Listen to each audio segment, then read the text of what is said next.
A service of KIBMradio.com, the Internet's home for an all old-time radio.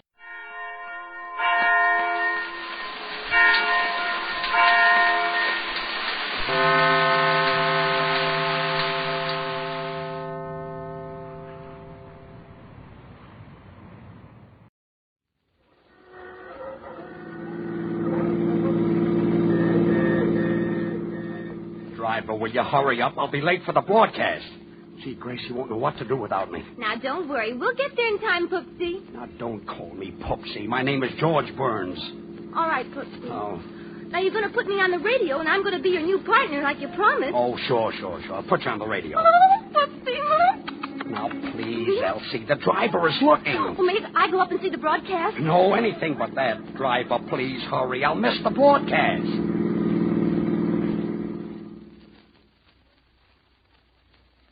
From Hollywood, the George Burns and Gracie Allen Show for Hormel and Spam.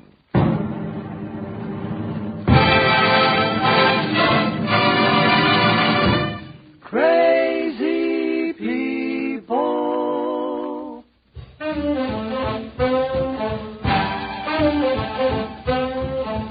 Spam, rebop, boom, spam. George Burns and Gracie Allen. Artie Shaw and his orchestra. For singing glee, we're the Smoothies Three. Last but not least, and with Bud Heaston.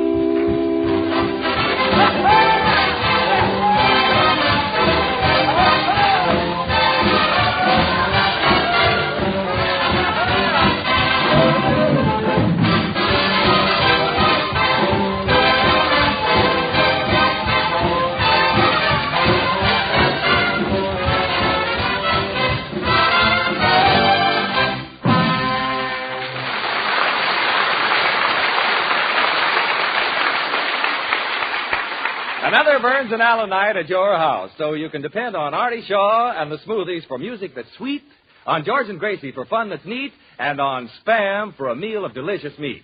Yes, Spam is grand-tasting meat that's all ready to eat as soon as you open the can. Wholesome food because Spam is a perfect blend of pure pork shoulder with ham meat added, just as shown on the label. That's your assurance of goodness and quality. Combine that with the dozens of easy uses for Spam, and it's only natural that this delicious meat is one of America's favorite mealtime aids. Ask for Spam when you shop tomorrow. Try the easy recipes on the label and discover that cold or hot, Spam hits the spot.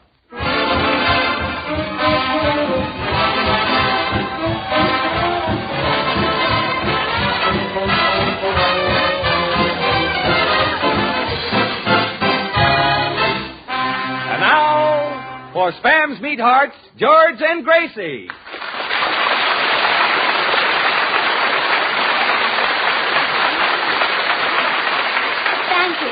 Thank you very much. Gracie, where's George? Yeah, I don't know. You don't know? We're on the air. He's not here. Yeah, isn't that too bad? And he loves this program. Oh, Gracie, you know where he was last? Last?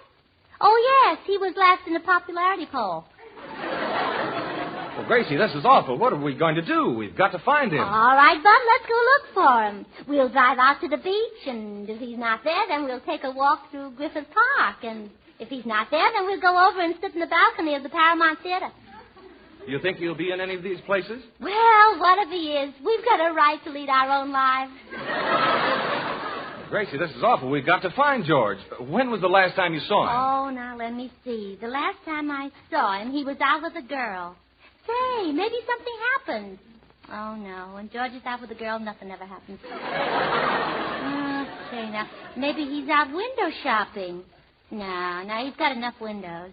On the other hand, maybe he's just staying home enjoying a sunbath. Enjoying a sunbath? Yes, you know the girl across the street takes one every afternoon, and George certainly enjoys it.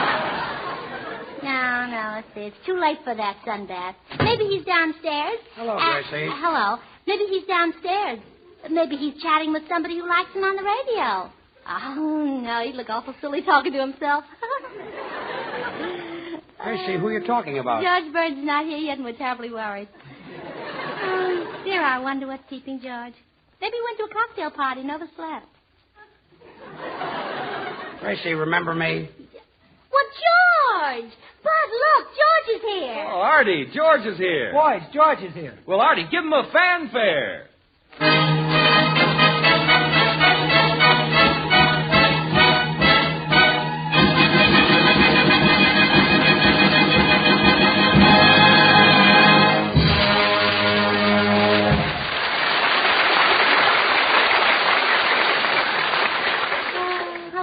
Keeping George. Maybe he overslept. Quiet.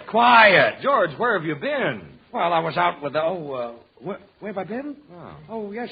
Where have I been? I've just been to a doctor's. To a doctor? Oh, yes, a very famous doctor, Smith. That's it, Dr. Smith. Everybody knows him. Oh, was the doctor sitting on your lap? Sitting on my lap? Yes, there's lip rouge on your face. Oh, that red spot. Yeah. That's my blood pressure. Blood pressure way up on your forehead? Well, Bud, maybe it's high blood pressure. Well, you see, it is. My blood pressure is 192. Ah, it looks more like Tangy number 5. Please, Gracie, I'm not a well man. I got dressed this morning, and I had a sinking feeling around my knees. Maybe you forgot your suspenders. Look, Gracie, I'm a very sick man, you see. Si me permites, puedo sugerir una cosa, yo creo muy bueno para eso.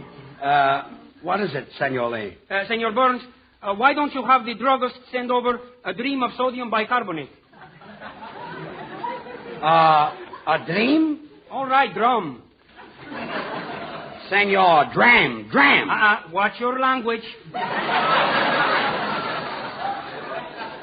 Well, I think I will go to the drugstore. Say, Soundman, will you please open the door? Mr. Burns. I know. You've been to Harvard for 4 years, but I'm in no mood to listen to you. So will you please open the door? Mr. Burns, as a student of medicine, may I suggest a remedy for your ailment?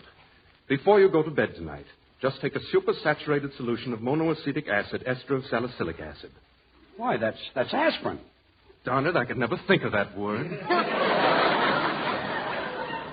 And now the smoothies will sing Madame Lasagna. And, Gracie, while they're singing, I'm going to run down to the drugstore. To the drugstore? For what? They sell pills, don't they? Well, sure. They'll sell to anybody if you've got the money. Maybe they'll have something that'll put me to sleep tonight. Well, did you ever hear of a sleeping powder? Sleeping powders? Uh-huh. Certainly. Well, why don't you find out what puts the powder to sleep and then use the same thing? I thought so. The smoothies will now...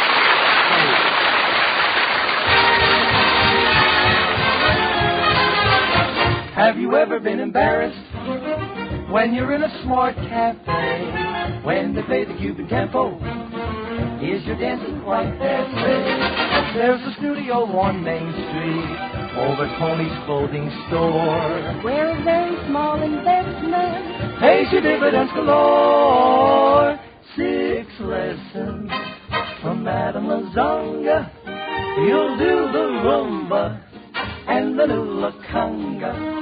6 lessons in Madame's cabana, and you will imagine you're down in Havana. Her 4 Latin daughters will help you to start while finding a rhythm. You might lose your heart. 6 lessons from Madame Lasagna, and you'll discover what practice can do. You count 1, 2, 3, use your hip and your knee. It's bound to bring out the Latin in you. Rosita gives you lesson 1. Chiquita gives you lesson 2. I, the madam, will supervise every step and exercise. The madam shows you how to walk, and then I mark it with a chalk.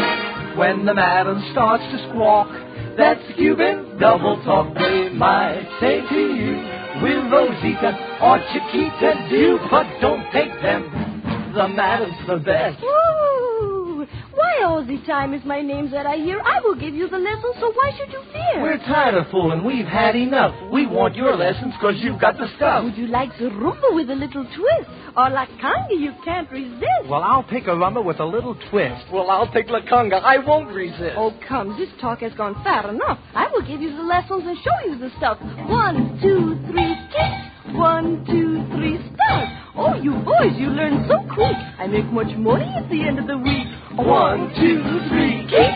1, 2, 3, kick. Now you boys have had enough. I tell you something, you have to stop. 6 lessons from Madame Lazonga. We learned to rumba and the new La Conga.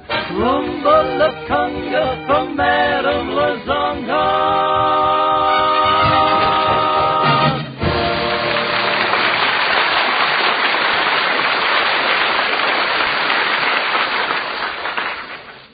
Gee, Gracie, George isn't here yet. I guess he's still down at the drugstore. Say, Artie, maybe he really is sick. Gosh, I hope he recovers in a hurry because we can't get along without him on the show, it says here. Well, Gracie, do you think I ought to go down to... Hello, Stan's sweetheart speaking. May I speak to Poopsie? Poopsie? We have no Poopsie here. Poopsie Burns, the star of the Stan program. Oh, sure, Poopsie. Yeah, he's the one. We spent all morning at the beach playing piggyback. Oh, playing piggyback with Poopsie, huh? So that's why he was late for the broadcast. Yeah, he was in such a hurry that he forgot to pay the cab fare, and I had to pay it. Oh, that's Poopsie, all right. Anyway, tell him Elsie Trellafas called, and that I left my compact in his coat pocket, and to bring it to rehearsal tomorrow. Rehearsal? What rehearsal? He promised to put me on the radio. Put you on the radio? Yeah. You mean instead of a bowl of water lilies? Oh, you don't understand. You see, I'm going to be his new partner. Is that so? Well, I'll bet I know just what type of girl you are. You have a pretty little Cupid mouth, and you use tansy number 5. How did you know that? Oh, it's written all over Poopsie's face. Gracie, invite her over. George will be glad to see her. Really? Yeah. Miss Trellafas, Poopsie just stuck his head in the door and said for you to come right over. Why, the darling. I'll be right over. And give him this for me. So George is going to get a new partner, huh? I can't understand why George would take a strange girl and promise to put her on the radio and promise to make her a star. Well, maybe he likes to play piggyback. How do you like that 20th century wolf coming in late and saying he was sick? A big grown-up man like that spending all day at the beach playing piggyback with a beautiful girl should happen to me. Say, when George finds out that we do know about this girl, he'll really get sick. Yeah? Oh, give me the phone. I better call the doctor. Operator, give me Gladstone 1131. Gracie, you better hurry. I'll watch for George. Hello? Dr. Kelso's office. Oh, will you have the doctor come over to the Burns and Allen program right away? He's operating in Joey Brown's mouth, but I'll tell him when he comes out. Gracie, quick, hang up. George is coming. Yeah, oh, goodbye. Look, will you please stop slamming the door, sound man? I'm in a terrible state. My body aches and I feel a headache coming. I know, Mr. Burns, and I'll be right here at the door to let her in.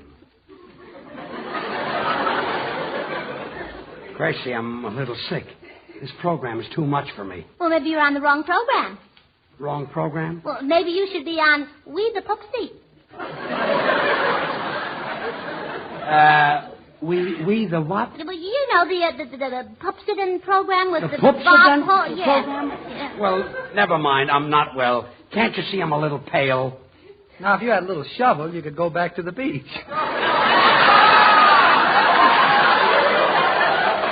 Look, will you people stop? I'm so sick it's got me scared. I might even have to quit the radio. Don't worry, Senor Burns. You can always open up an antique shop, like Eddie Camembert. Eddie Cantor, Camemberts, and imported cheese. And what are you, a local boy?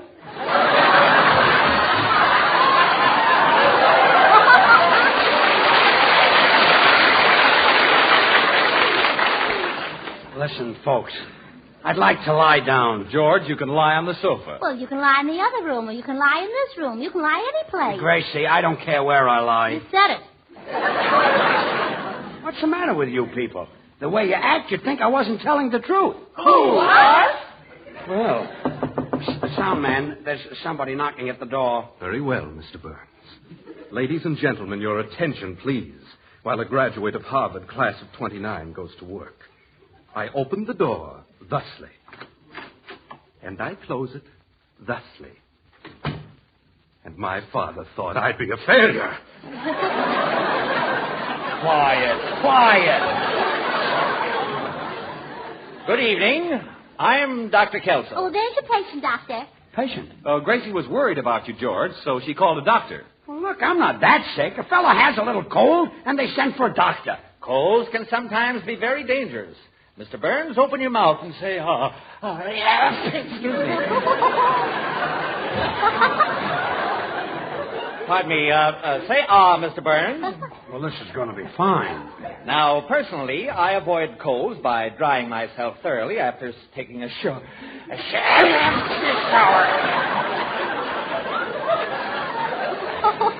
Gracie, this fellow certainly knows a lot about colds. Well, he should. He's had one for years. Say, Kildare, I think my cold is getting a little better. You know, you people in show business should be careful. I've treated picture stars like Robert Taylor and Clark Gable. Oh, please, Doctor. Taylor and Gable are nothing to sneeze at. From now on, I'll have the scripts typed on Kleenex. When I treated Mr. Gable, he was playing in the picture called Hurricane.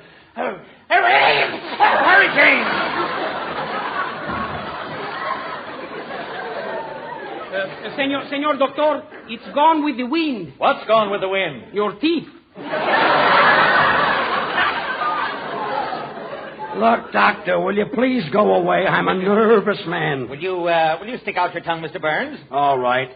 Further. Further. What a spot for a ski jump. Gracie, why did you send for this fellow? You know, you've got to be very careful about germs. Yes, I can see that. For years, we doctors have been trying to stop germs from spreading. Well, why don't you make them wear little girdles?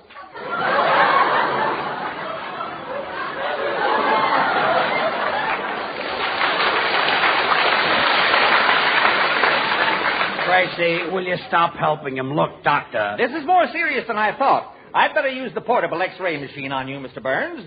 Get a little closer, please. All right. Now, stand still. This is amazing. Oh, Doctor, let me take a look. Well, blow me down. Well, darned if he didn't. Doctor, what do you see? I see a round black thing in front of your heart. In front of my heart. There's something written on it. It says, "To Elsie with love from Popsy." It's a compact. A compact? Artie, the music, quick!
Well, Artie, sure, that was Artie Shaw playing King for a Day. You know, Artie, that was really a grand job. Thanks, Poopsie. Now, wait a minute. I'm not Poopsie. No, well, let me see the compact. Bud, isn't there something that you'd like to say now? Yes? Well, say it. What's her phone number? Bud, are you going to talk about phone numbers or about spam? Oh, spam, of course. Of course, George. of course. Spam is always handy to talk about and handy to use, too. In emergencies, when unexpected guests arrive, the modern housewife zips open a can of Spam instead of calling for help. She knows Spam will provide a rich, nourishing meal and please even the huskiest appetite. You see, Spam keeps without refrigeration, so this delicious, easy-to-use meat is always ready for quick action. George, let me see the compact. Gracie, Bud is talking. Sure, everybody's talking. Bud. So when the doorbell rings unexpectedly, all you do is put on your best smile and say, "Come on in, Cousin Christopher." You haven't any mealtime problems with Spam. Just open a can of this tender, juicy meat, slice and arrange on a platter with a cool vegetable salad. Whip up a simple dessert, a tall glass of iced tea, and you'll make the family and guests say, "That's for me." George, let me see the compact. Gracie, Bud is trying to make an announcement. This broadcast goes from California to New York. Yeah, and the compact goes from Poopsie to Elsie. Bud. Everybody likes the meaty flavor, the satisfying taste of Spam. Spam is good hot, too. Serve it fried with eggs for breakfast or have baked Spam for dinner. Just try those easy recipes on the label of the Spam can. You can have any one of them ready to serve in a jiffy. So be prepared for last-minute or unexpected meals. Be sure to ask for Spam, S-P-A-M, when you shop tomorrow. Slice it, dice it, fry it, bake it, cold or hot. Spam hits the spot.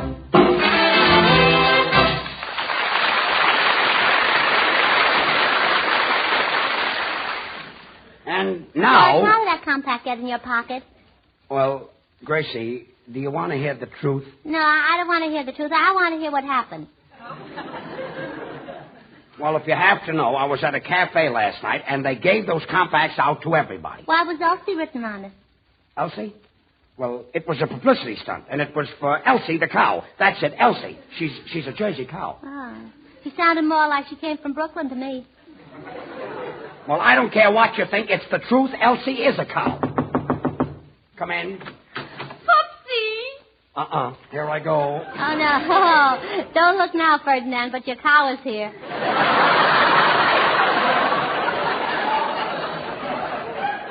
Look, miss, will you wait outside? Oh, no. Come in, Elsie. I want to hear you and Poopsie do a little billing and mooing.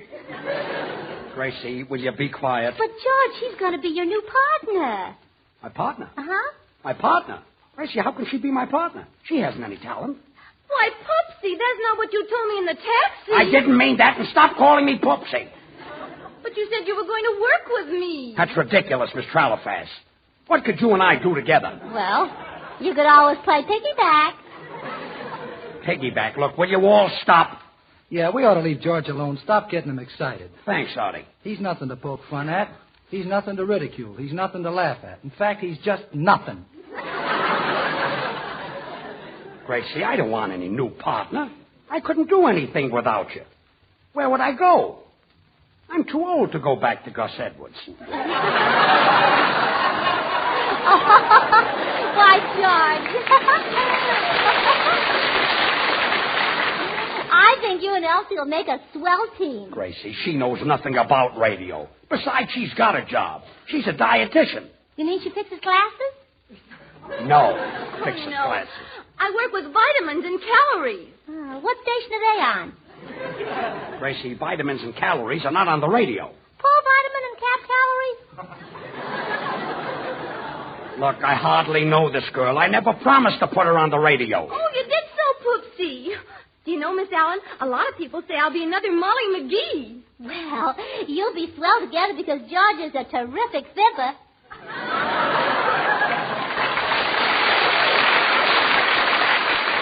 Elsie, will you wait outside? Senor Burns? Look, Elsie, will you wait outside? Senor Burns? Look, Elsie, just go outside and... Hey, Poopsie! Stop calling me Poopsie! What do you want, Senor Lee? That Elsie, in her cheek, she's got very pretty dimples. Dumples? It's Dimples, not Dumples. All you've got to do is take you out. Take you out? Yes. Why, Poopsie, I didn't know you cared. What have I done to deserve all this? You promised to put Elsie on the radio. Oh, Poopsie, I've got our new radio show all picked out, and it's going to be wonderful. I've got my uncle's band, Duke Pringle, and his rootin' tootin' tan. Oh, that's That ought to be great. great, yeah. And instead of the smoothies, I've got a school chum of mine, Leilani O'Brien. Oh, Sounds fine, wonderful. And guess who I got for the announcer? Who? Can't My wait. brother-in-law, Samuel Oglethorpe Jr. Oh, that's wonderful. I can just hear that program now. Crazy people! The Poopsie program, starring George and Elsie. Spam, bop, boom, spam. Poopsie Burns and Elsie Trellafas, Duke Prindle and his rootin' tootin' ten. For singing glee, we've got Leilani O'Brien. Last but not least, with Samuel Oglethorpe Jr. Quiet! This is awful. I've had enough of this. Elsie, why don't you go home? Spam program, Bud Easton speaking. Hello, Bud. I want to talk to George Burns. Oh, yes, sir. George, it's the sponsor. I knew this would happen. Hello, I'm sorry about I've this. listened to the whole show, and I think that new combination is sensational. What new combination? Gracie Allen and Elsie Trellafas, and I'm going to sign them up. You're going to sign up Gracie Allen and Elsie Trellafas? What about me? You can go and play piggyback, Poopsie. Well, that's...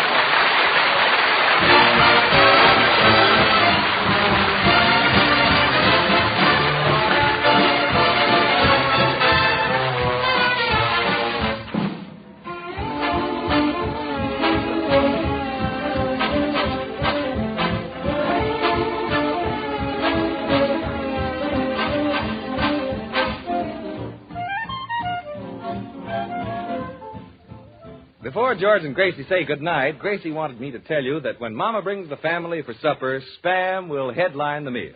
It's so easy to use, this grand-tasting meat. Just open the can, and Spam is all ready to eat. And Gracie's brother won't find Spam a sissy's meal either, for the meaty flavor, the satisfying taste of Spam pleases even the huskiest appetite. Keep Spam on your pantry shelf. It doesn't need refrigeration. Get a supply when you shop tomorrow. Ask for SPAM Spam. Thanks, Bud. Well, Gracie, say goodnight. Well, good night. Well, come on, Gracie. I'll take you home. Now, Come on, Gracie. Come on, I'll take you home. now, will you promise to put me on the radio, Poopsie? Good night, folks.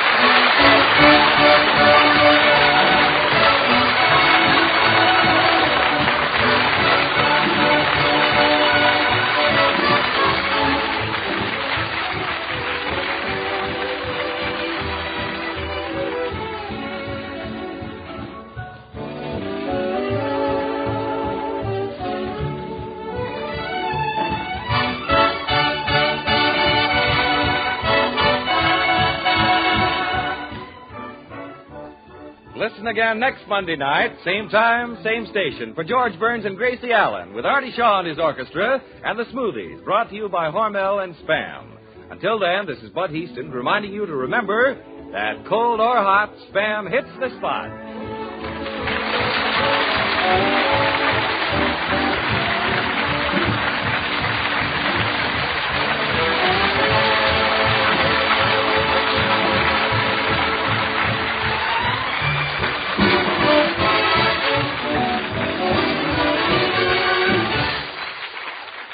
Have you tried Hormel chili con carne? You may think you don't like chili, but chili con carne, the way Hormel makes it, is different, and everybody likes it. Double your money back if you don't like it. Try Hormel chili con carne tomorrow. This is the National Broadcasting Company.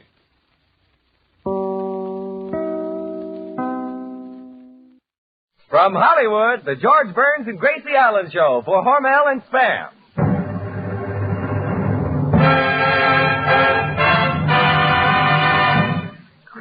Crazy people.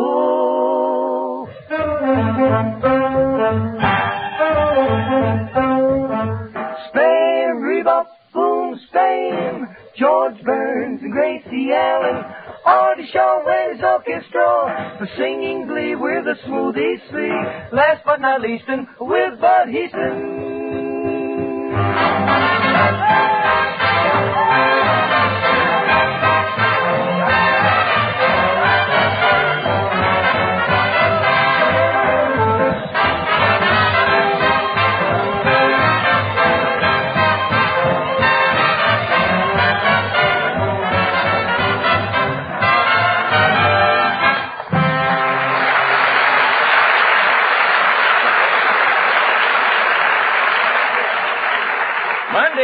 Allen brings another Burns and Allen show to your house. And in just one sentence, I'm going to tell you why Spam is so popular with families everywhere. Ready?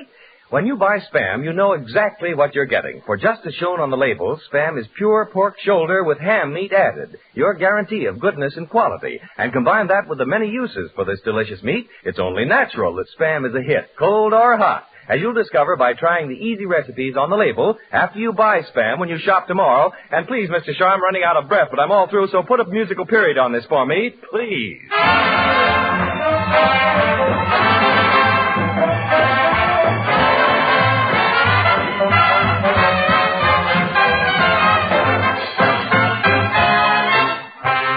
And here they are, those two Spam ambassadors of fun, George and Gracie.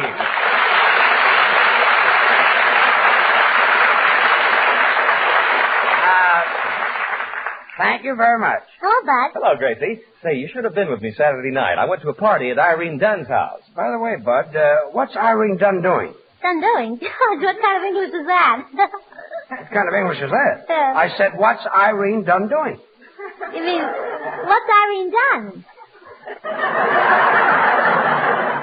Gracie, isn't Irene Dunn a motion picture star? Well, yes. I saw her in My Favorite Wife. Well, that's the picture that Irene Dunn did. Done did? Oh, that's even worse than done doing.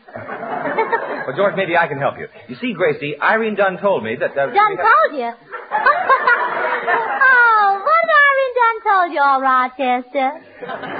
Look, Gracie, when Irene Dunn does a picture, it doesn't mean that Irene Dunn done a picture. It means Irene Dunn did a picture. And the picture that Dunn did is what Dunn's done. Do you feel all right, Daddy? But why did you have to stop us? Señor Burns, you say una cosa muy graciosa de esa película. That's the guitar player, yes. What is it, Senor Lee? I saw that picture with that Irene Dunn and that Kenny Grunt. He's wonderful. Kenny Grunt? See? You mean Cary Grant? Remember in the picture when she puts her arms around him and hugged him and squeezed him? Yes. Well, Kenny Grunt? Artie, will you keep that South American pocket carcass quiet? Okay, Poopsie. And stop with that poopsie. That's what the girl called me here last week, and now it's all over. Oh, George, I knew I had something to tell you. You know that sweet little girl who was up here last week? The one you promised to make your new partner on the radio? You mean Elsie Trellafas? Yeah, that's the one, Poopsie. Stop calling me Poopsie. And I was only fooling when I promised to put her on the radio. Don't tell me that she's taking it to heart. Oh, worse than that, she's taking it to court. She's taking it to court? Yeah, and when she told me that she was suing you for $10,000, I told her a thing or a couple. $10,000? Yes, I said to her, I said, Elsie, by the time you get through buying the clothes to wear in front of the jury, paying your lawyer and paying your court expenses, you'll have nothing left out of the $10,000. Well, what's the sense of it? That's right. Did she see your point? Certainly did. Oh, good. Now she's suing you for $200,000. You ad-libbed 100. 200,000? Oh, don't worry about it, George. A friend of mine was sued for $150,000, and he didn't pay a cent. Well, Artie, I'd like to meet him. Well, you can talk to him tomorrow. Oh, good. Visiting hours are from 2 to 4. Well, I'm certainly in a lovely mess.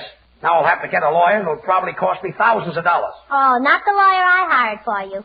You hired a lawyer for me? Yeah, and he's very cheap. Well, how do you know he's cheap? Well, I had lunch with him today, and I had to pay my own check. Gracie, did anybody ever tell you that you were a little imbecilic? Yes, the picnic one. I see. Well, I guess he didn't mean it because I never saw him again. Everything happens to me. A lawsuit for $200,000. Senor Burns? What? If you're looking for a good lawyer, get my uncle. He handled the Dreyfus case. The Dreyfus case? You mean Alexander Dreyfus from Devil's Island? No, the taxi Dreyfus from Coney Island.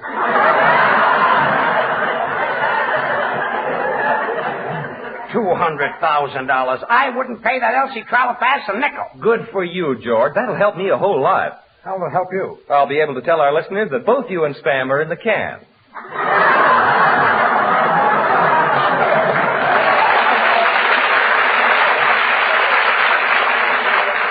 Well, that hit the spot. Thanks, George. I thought so. And here I was saving my money for when I was old and decrepit. Yeah, and just when you are, look what happened. This whole thing is absurd. Well, George is right. That Elsie is nothing but a gold digger, and I told her plenty, too. I told her that before she'd get a dime from you, George, you'd draw all your money out of the bank. Oh, that wouldn't frighten a girl like Elsie. Oh, it wouldn't, huh? It scared her so that she tied up your bank account. Tied up my bank account? Oh. Look, George passed out. Well, I can't understand it, Bud. Wouldn't you think he'd be interested in what I'm telling him? While the boss is out, the Smoothies, Babs, Charlie, and Little will sing Cherry Berry Bean.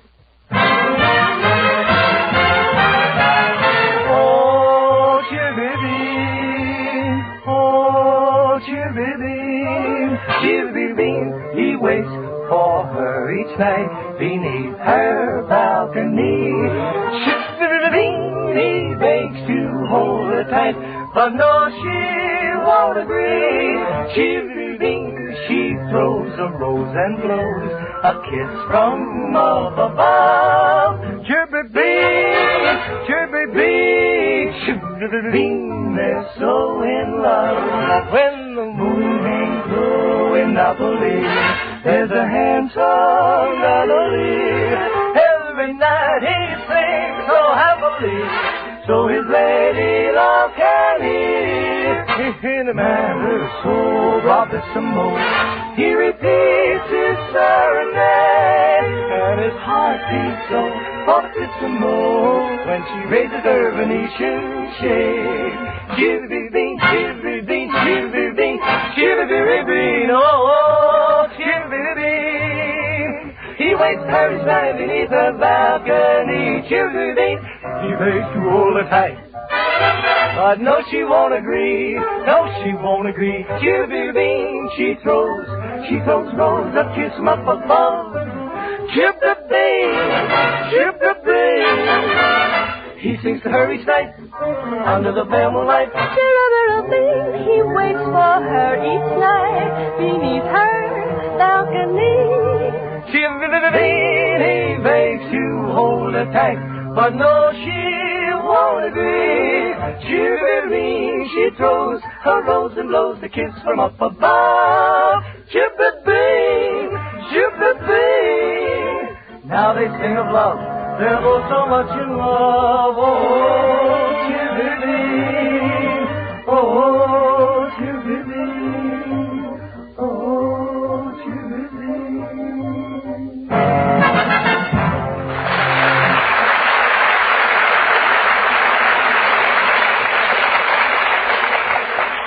Oh, George is still out.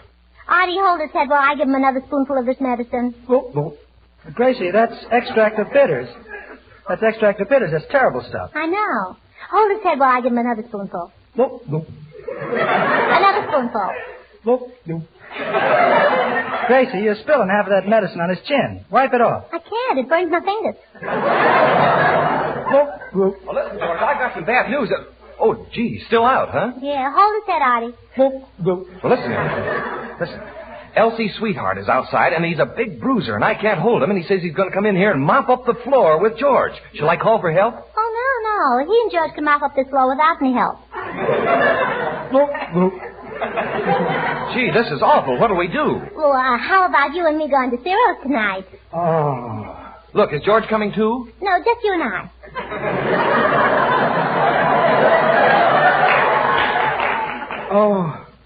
Oh. He's coming out of his faint. Shall I tell him about Elsie's sweetheart, that big bruiser who's coming here to beat him up? No, not that. He'll fight again. He'll faint again. Yeah.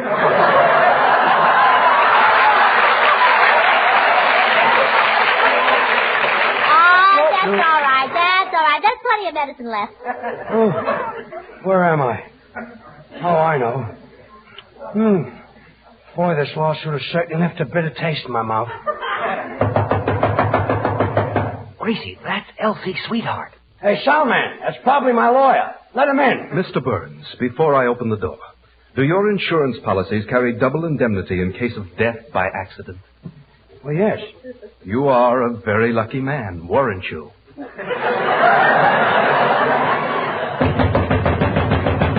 Down sound man, will you let my lawyer in? Well, you asked for it. Who's George Burns? Uh-oh, here comes malicious. I'm George Burns. Oh, so you're George Burns. That's Well, right. what about you and Elsie Trellafas? Well, he doesn't know her. He's never heard of her, have you, George? Certainly I know Elsie Trellafas. I know her very well. And, mister, if you're going to help me out of this legal jam, I might as well tell you the truth. Good. I'll give it to you straight from the shoulder. Oh, vice versa. Just how well did you know Elsie Trellafas? Well, I'm not a man who likes to boast, but on the other hand, this is no time to hold anything back. Calling Dr. Kildare. Calling Dr. Kildare. One night about a week ago, I was taking her home in a taxi, and I put my arm around her. Like this? Yeah, but I held her a little tighter. You mean like this? Oh, wait a minute, not that tight. Oh, that was quite a crush. Yeah, it couldn't have killed me. And after I took Elsie home, we were standing in the hallway. Senor Burns? Standing in the hallway with Elsie, you see. Senor Burns? And we were both in the hallway. Hey, Poopsie! What is it, Senor Lee? Can I have your tooth powder after you get your teeth knocked out?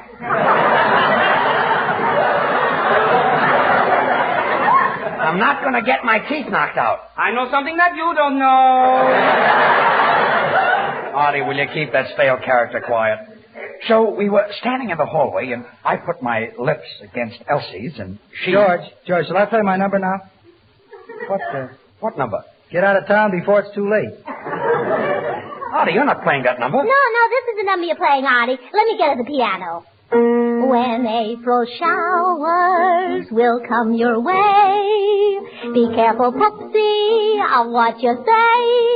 We're trying to tell you, take it on the lamb. This fellow isn't what you think he is. If you want to continue for Sam, just keep your mouth shut. Oh, quiet. Anyway, mister, I was standing in the hallway with Elsie, and she threw her arms around me. Stop, man. Stop slamming the door. You know I hate bangs. You hate bangs? Then keep your mouth shut. You've said enough. Oh, quiet. Yeah, what's going on? This guy behind you is pretty tough. You'll be looking up at daisies that you won't be able to smell. Wah, wah, wah, wah, wah. Whenever Elsie's boyfriend comes along. Good evening, Forest Lawn.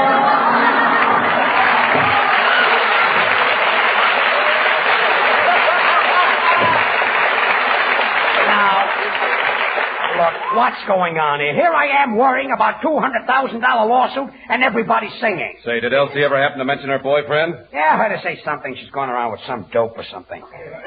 Dope? Hold your hats, boys. Here it comes. You did say dope, didn't you? Yeah, some big dope or something.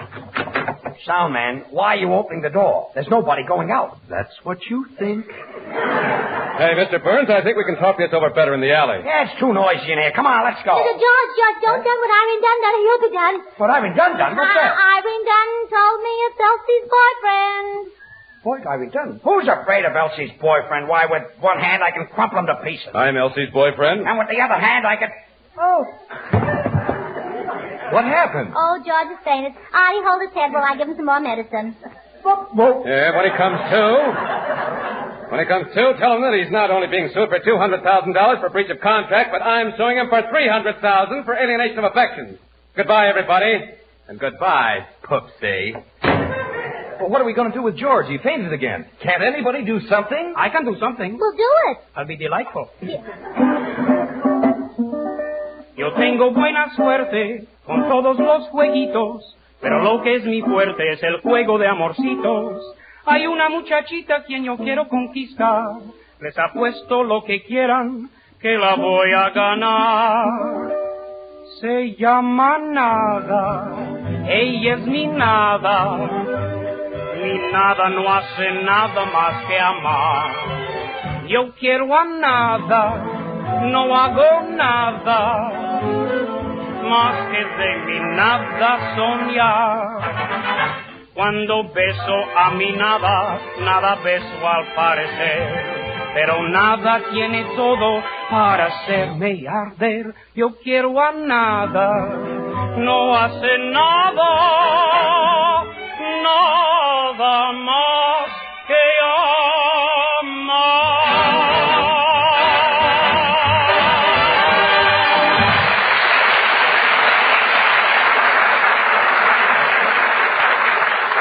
Oh, Artie, hold his head. I'll give him another spoonful. Boop, boop.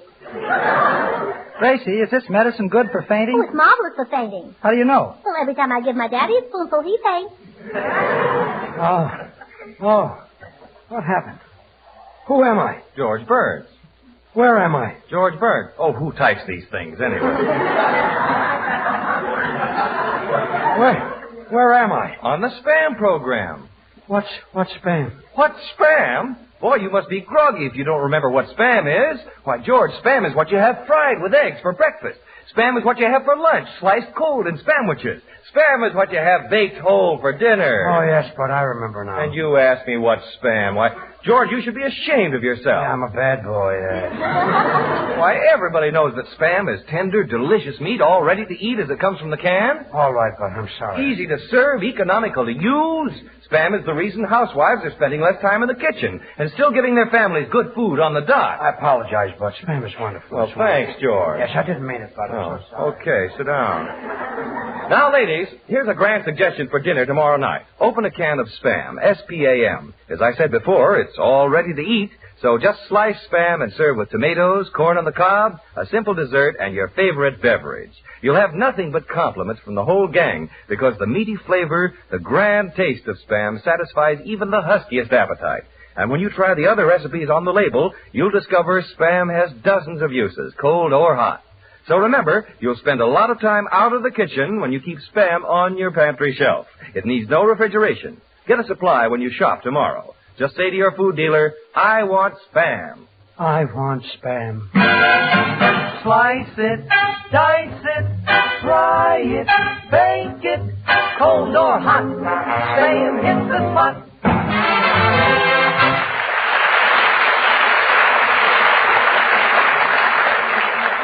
Oh, now I remember.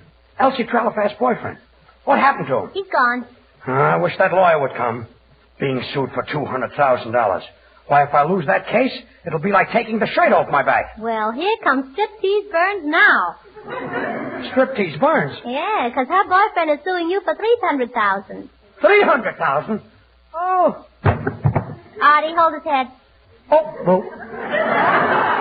Say, George looks flushed. Has anybody got a thermometer? Here's one, Senor Bud. I got it off the wall. That's a barometer, not a thermometer. In his condition, he'll know the difference? Oh, give it to me, Bud. Open his mouth, Artie. Oh, my, this is awful. Well, what's wrong with George? What does it say? He's partly cloudy in the southern region.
Artie, hold his head.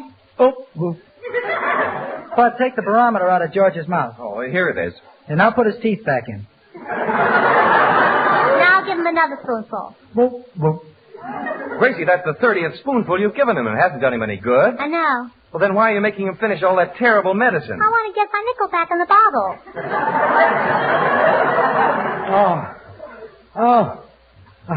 Where is he? Who? The lawyer. He's supposed to be here. Oh, my head. Oh, what's the matter, George? I don't feel well. I've got spots in front of my eyes. Oh, then that stuff I gave you is a fake. Fake? Yeah, look what it says here in the bottle. Good for removing spots.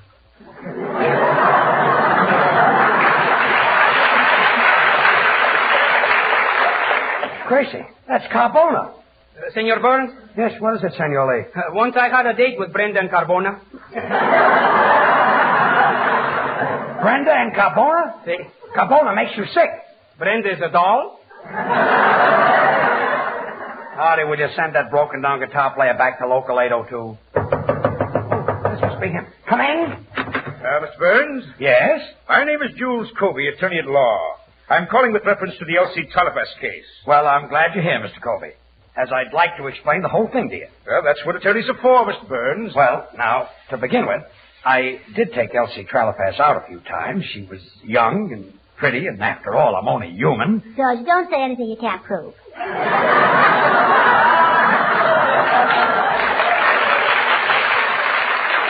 I've got that down, Mr. Burns. Well, anyway, the first night I met her, we drove out to the beach, and the radio was playing, and I had the pot of gold on. Is that prettier than a derby? Will you be quiet? Go ahead, Mr. Burns. I'm writing it down. So we were driving along, and I kept telling her how pretty she was and how smart she was, and pretty soon we came to a lonely spot, and I ran out of compliments. Well, that's a new one. Most fellows run out of gas. Gracie, for your information, there are lots of couples who don't neck in parked cars. Yeah, the woods are full of them.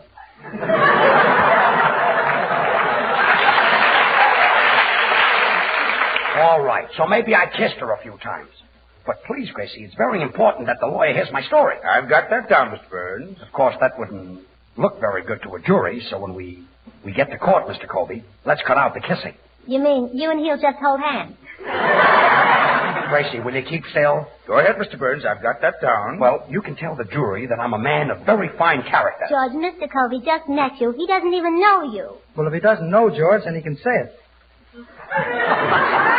Ah, well, this cast is always kidding me like this, Mr. Colby. But they'll be glad to be character witnesses for me, won't you, boys? Oh, you bet your life we will, George. I'll be glad to stand up in court and tell them what a wonderful guy you are. Oh, thanks, Bud. How much does it pay? You know, now you've got me so confused I don't know which way to turn. Oh, a Los Angeles driver, huh?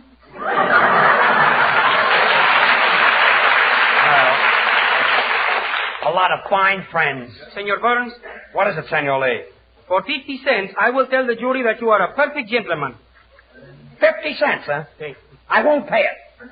All right, so I'll say you're good for nothing. You got that down, Mr. Colby? Poor George, he started out looking for a character witness, and look what happened. No witness? No character.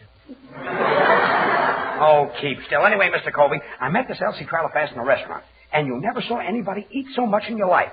She ordered a double porterhouse steak, and in 2 seconds she looked up at me, and what do you think she said? I've got that down, Mr. Burns.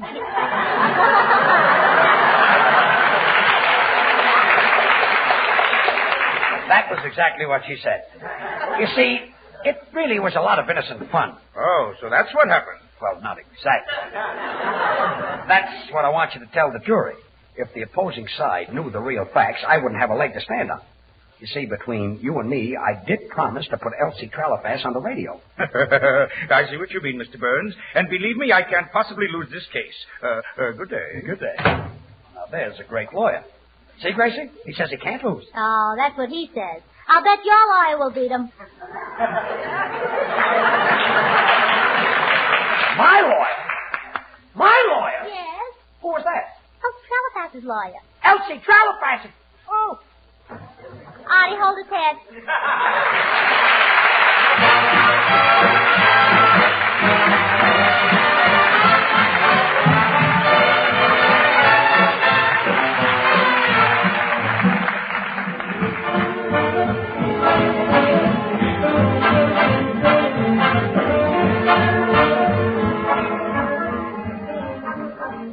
George and Gracie return to say goodnight, they want me to tell you that Spam is a mighty good mealtime hint for your household tomorrow and every day. Ask for Spam, S-P-A-M, when you shop tomorrow and try the easy recipes on the label. Well, thanks, Bud. Well, Gracie, say goodnight. Oh, good night. And by the way, George, here's some good news. You know, it didn't do Elsie Trellafas any good to tie up your money. Swell, Gracie. Why? Well, I found out that your bank just failed. Oh. Artie, hold his head. Well, will George come to by next week? Will he win the case? Will he have to pay $100,000? What will happen? Who cares? Good night.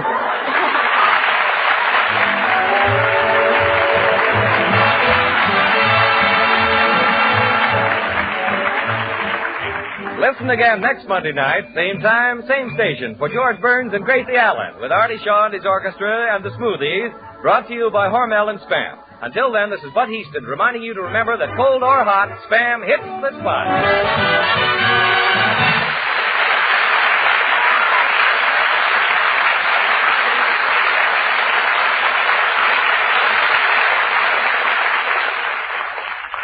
Have you tried Hormel chili con carne? You may think you don't like chili, but chili con carne, the way Hormel makes it, is different, and everybody likes it. Double your money back if you don't like it. Try Hormel chili con carne tomorrow. This is the National Broadcasting Company.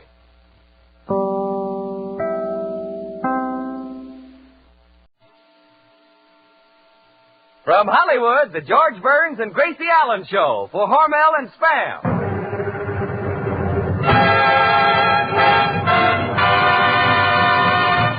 Crazy people.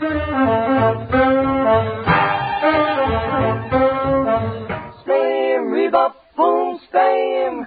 George Burns and Gracie Allen on the show where there's orchestra for singing glee. We're the Smoothies Three. Last but not least, with Bud Heaston.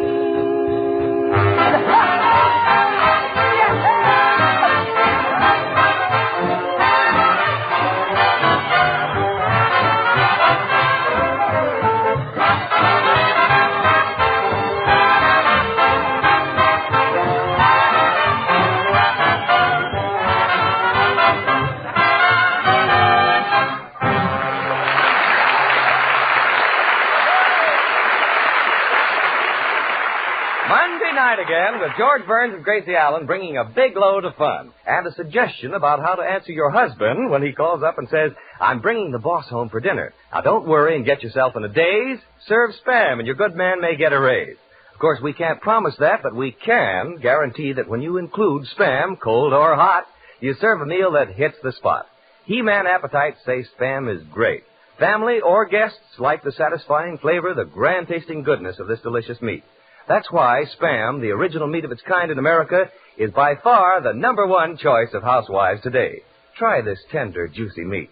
Use the easy recipes on the label of the Spam can. When you shop tomorrow, be sure to say to your food dealer, I want Spam.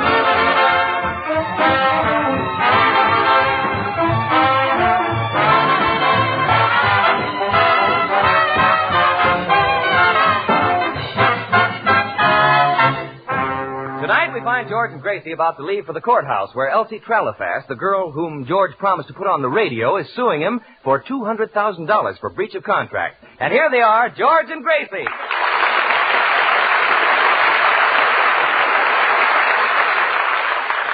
Gracie, before we leave for the courthouse, it's very important that you get this right. Now, I'll try again for the 50th time. Now, you're on the witness stand, and I'll pretend I'm the attorney. Now, you're going to be my character witness. What's that? What's that? Yes. A character witness is someone who would say you're nice, you're sweet, you're charming, adorable. George. What? I was out with a character witness last night.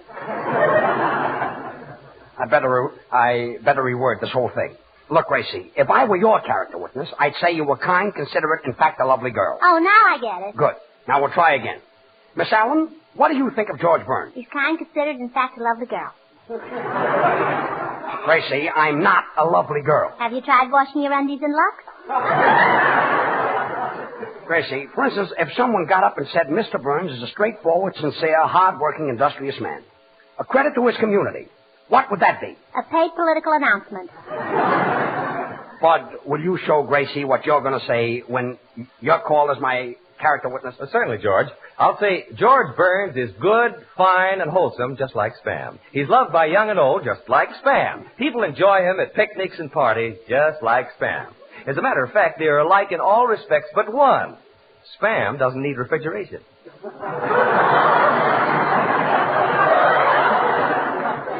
Thanks, Bud, but that's a nice TL for me, but I don't need refrigeration either. No? Then why does everybody say that you're going to be in the cooler? Gracie, it's very important that you know what a character witness is. It's someone who knows me personally and gets up and tells the jury what they know about me. Senor Burns, I shall be most happy to be a character witness for my friend who I've known for a long distance. Well, thanks, Senor Lee. Now, what would you say about me? Pues tendré que decir la verdad, ¿verdad? Como soy un hombre muy honrado, me veré obligado a decir that's que en el very, tiempo que... very nice, Senor Lee. But why don't you say what you know about me in English? You want to lose the case? Well, I can see Elsie Trellafas spending my $200,000 right now. George, your car's waiting downstairs. We better start for court. Well, thanks, Artie. Oh, by the way, Artie, will you tell Gracie what you're going to say when you're on the stand as my character witness? Oh, sure. I know George Burns, and I've been with him for a long time. We've never had a contract. His word is his bond. And I might add that I only wish that I were half the man that he is. See, Gracie? Boy, the things I have to say to hold this job. That's nice gratitude. Why, Artie, when I first met you, you were a Spencer, and I changed you. You thought of nothing but running around and having a good time, and I changed you. What were you when I first picked you up? Huh, a baby. And he changed you. Oh, quiet. What do you think, this is a joke? I don't know. It got a laugh. I wonder if Elsie Trellafas is having this kind of trouble. George, I'm surprised that lawyer isn't here yet. Oh, by the way, Gracie, are you sure that lawyer you hired for me is all right? Well, he handled my uncle's divorce case and settled the whole thing in one day. How did your uncle make out? Well, he got the custody of his wife's parents. Gracie, I've got a TL for you. I'm not going to use that lawyer. I'm going to defend my own case. Everything happens to me. Mr. Burns. What is it, Mr. Soundman? Nothing happens to you. A famous psychologist once took 2 newborn babies, of which I was one, brought me up scientifically, and allowed the other baby to follow his natural inclinations without any restraining influences. While I was learning Greek, ornithology, higher mathematics, and diction, the other boy played marbles, cops, and robbers, and spoke through the side of his mouth. That was many years ago. We're both men now. His name is James Cagney, making $10,000 a week, and this is what I do for a living. Don't be so envious, Soundman. After all, what's James Cagney got? All day long, he sits in the stuffy studio under those hot lights, kissing Ann Sheridan. Should happen to me. How can I be so witty with a lawsuit staring me in the face? You know, that's cute about James Cagney, but I know another success story. It's about a girl who was very poor. Then one day, out of the clear blue sky, her whole life changed, and now she's going to have all the money she needs to buy all the nice things that she dreamed about. Oh, that's a wonderful story, Gracie. Who's the girl? Her name is Elsie Trellafas. Elsie Trellafas? Come on. Come, everybody. Let's get into the car. We'll never get to the court. Smoothies. Take it.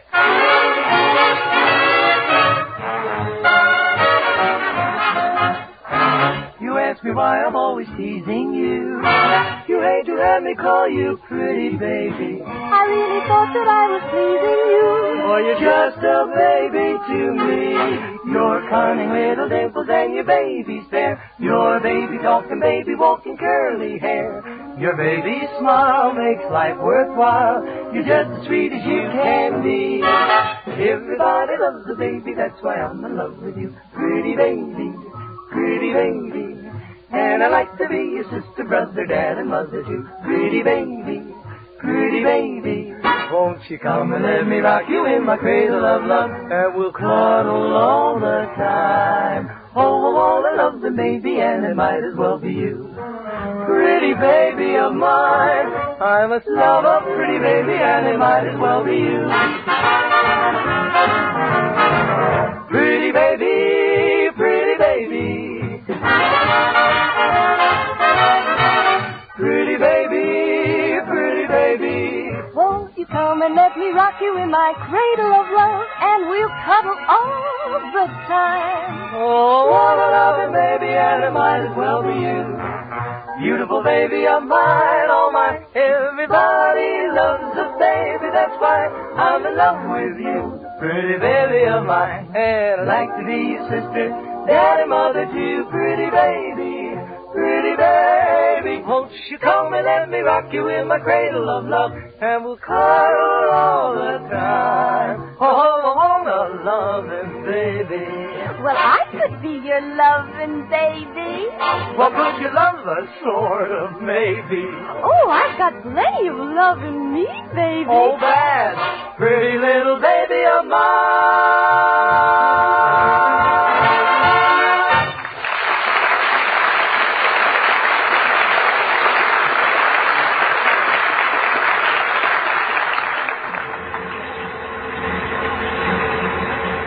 Well, Gracie, we'll reach the courthouse in 2 minutes. Is everything clear in your mind? Yeah, except one thing. What's that? What's the character witness? Gracie, look. If you were on trial and I'd get up in court and say that you're intelligent, considerate, and a conscientious girl, a person who has a keen sense of responsibility, whose brilliance is matched only by her beauty, why would I say that? Well, because you're under oath and you've got to tell the truth.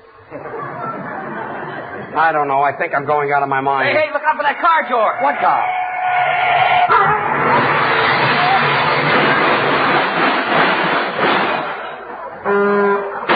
That one.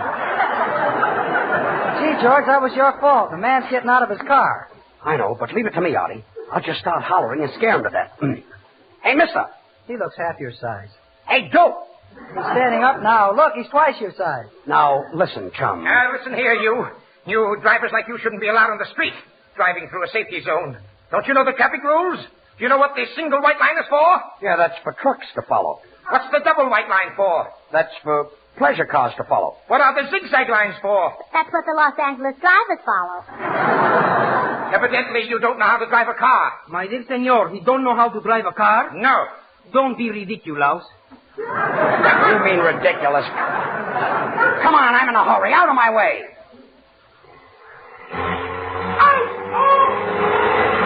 Hold on, everybody. I'm going to step on it. Say, George, when you started the car, you bumped into him. Yeah, and he's got your license number. He has? Yeah, on the seat of his pants.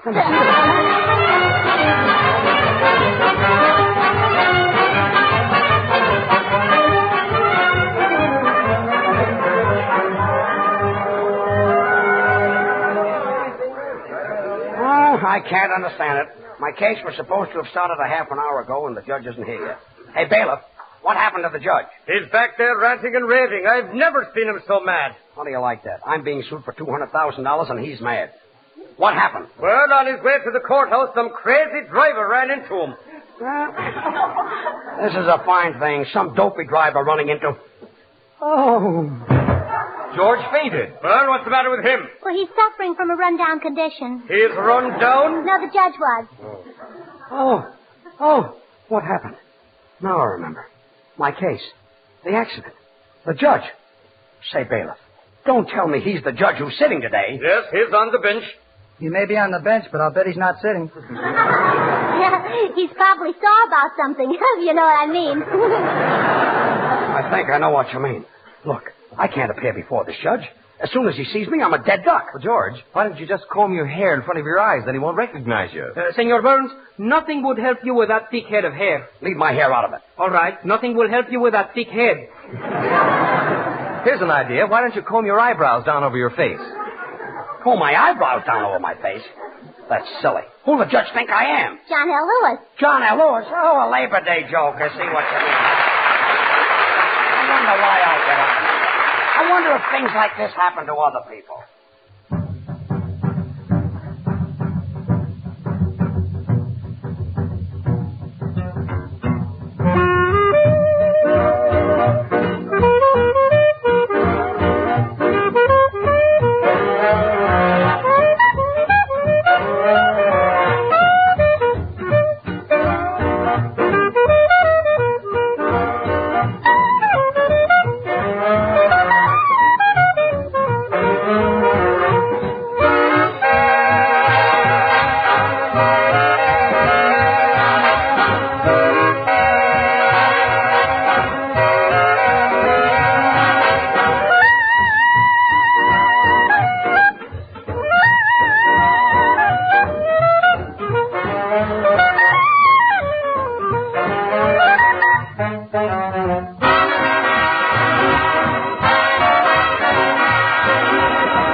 wonder what's keeping the judge. I hear he was in an automobile accident. Marie, which one is George Burns? I don't know. Pardon me, but if you'll allow a sound man. You see that handsome fellow next to the old man? Yeah? Well, the old man is George Burns. Gracie, the judge will be here any minute. Now, do you know what a character witness is? No. No. A character witness is a party that says nice things about another party. Oh, let me see. Can't be the Republicans and Democrats. Look, Gracie, let's... Pardon me, are you Gracie Allen on the radio? Mm-hmm. I'm Gracie Allen here, too. Well, that charming young man who always talks about Spam, is he here in court, too? Pardon me, I couldn't help overhearing your conversation, madam, and thank you very much. You know, tomorrow, millions of American youngsters go back to school. Oh, aren't you going to talk about Spam? Give him time, madam. Well, when school opens, times will be busy, so we want to give you this suggestion about school lunches. Spam? Right, Spam. Whether you pack a lunch or the children run home at noon, you'll make a hit with Spam, S-P-A-M. Youngsters love this delicious meat, the grand flavor, the satisfying taste. Spam keeps without refrigeration, is all ready to eat as soon as you open the can, and is easy to use in dozens of time-saving ways. Put plain Spamwiches in the school lunch box or serve sliced Spam with hot stewed tomatoes, bread, butter, and milk. A swell school lunch at home. Isn't he wonderful? Yes, he's a little dreamboat. Oh, and here's one more very important thing. Besides taste, you want quality. So you may know exactly what you're getting. Hormel is proud to put on the label of the Spam can this sentence: pork shoulder meat with ham meat added. That's your guarantee of goodness and quality. For Spam is a perfect blend of these two choice cuts. So solve your school lunch problems with food that's nourishing, tasty, satisfying, and good. Ask your food dealer for Spam, S-P-A-M, when you shop tomorrow. Try the easy recipes on the label and discover how this delicious meat solves mealtime problems in a hurry. I think this young man is the best announcer on the radio. And furthermore, I think you should give him a raise. I'll consider it, madam. Goodbye, Mr. Burns. Goodbye, madam. Goodbye, Bud. Goodbye, Mother. Slice it, dice it, fry it, bake it, cold or hot. Spam hits the spot.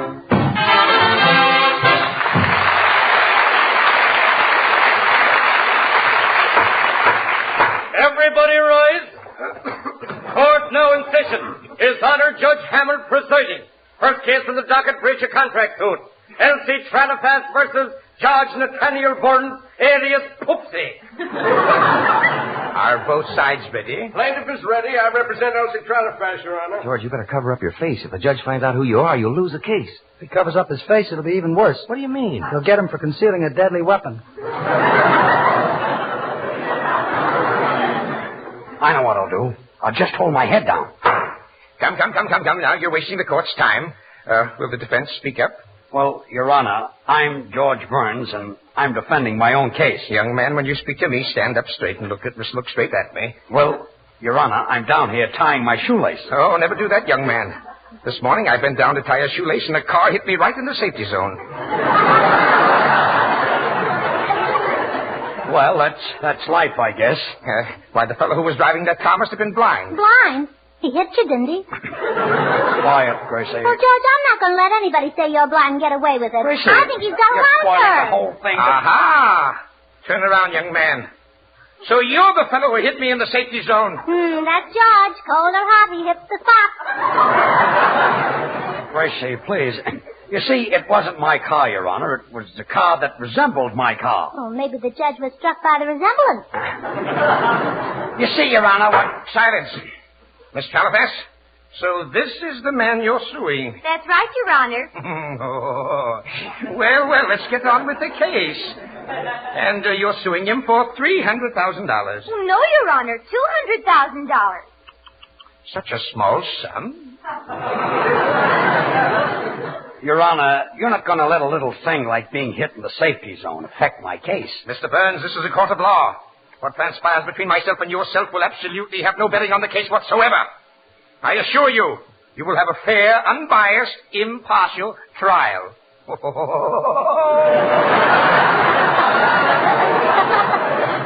Senor Judge, you cannot do that to Senor Burns. A finer man shouldn't leave.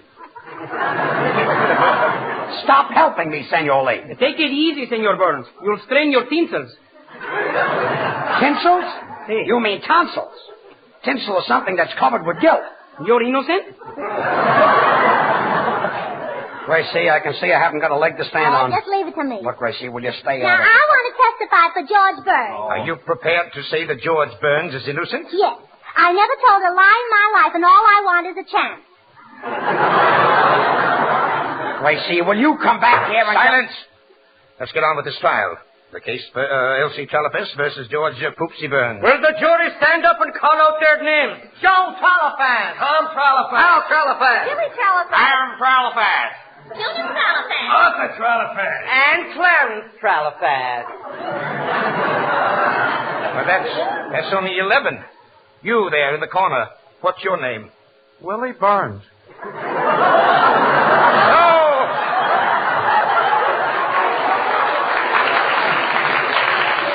Poopsie, you're trying to fix the jury, eh? Now, listen, Judge, I don't even... Silence! Quiet, or I'll have you fined $100 for contempt of court. $100? That doesn't begin to show your contempt for this court, does it, George? Gracie, will you stop? Mr. Burns, is it true that you took Elsie Trellafas to the beach and played piggyback with her? And Well, promised nobody... to put her on the radio? You did? Next witness. But, Your Honor, I never... Silence!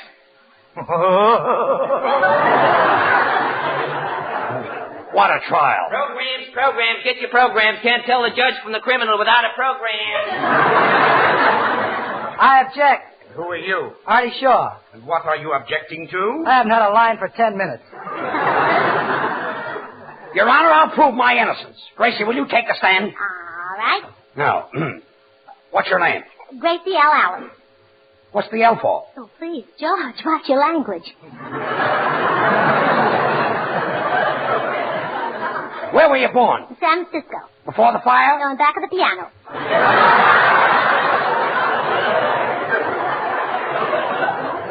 Listen, Gracie... You know what my father said when I was born? I object. You guessed it.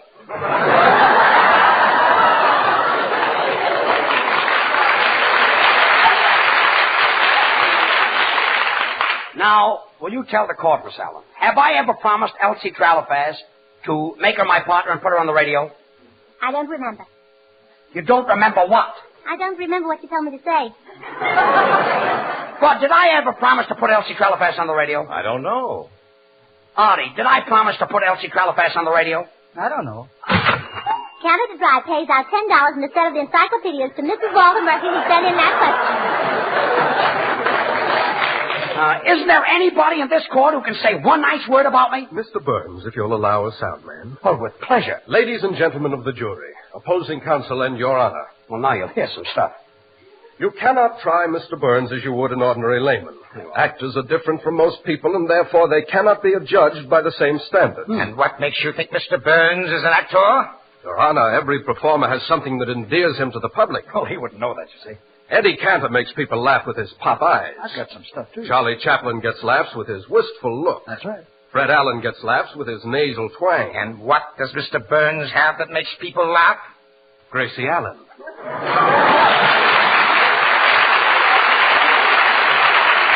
Well, this is fine. If I had my... Silence! Oh. Gentlemen of the jury, you have heard all the evidence. All the evidence? I object, Your Honor. I have something to say that will prove my complete innocence. And then... Out of order! Oh. Silence! Gentlemen of the jury, you have heard all the evidence in this case. I want you to go to the jury room now and weigh each bit of testimony very, very carefully and come back with an impartial verdict of guilty. Help! I'm being framed! Thanks, Judge. That's all right, Mrs. Trellafas. I'll see you again tonight. Oh, well, just a minute. Now, before this thing goes too far, I want to warn Elsie Trellafas right now that if she doesn't drop this lawsuit against George Burns, I'll tell all about her being out with Johnny Hyde. Oh, no, not that. I'll drop the suit and pay all the costs, but please don't tell them about Johnny Hyde. You, my client, you knew Johnny Hyde? She knew Johnny Hyde? She knew Johnny Hyde. She was out with Johnny Hyde. Johnny Hyde? She knew Johnny Hyde? She knew Johnny Hyde. Johnny Hyde? Johnny Hyde? Johnny Hyde! The George Burns acquitted! And remained by Elsie Trellafas dropped suit, admits knowing Johnny Hyde.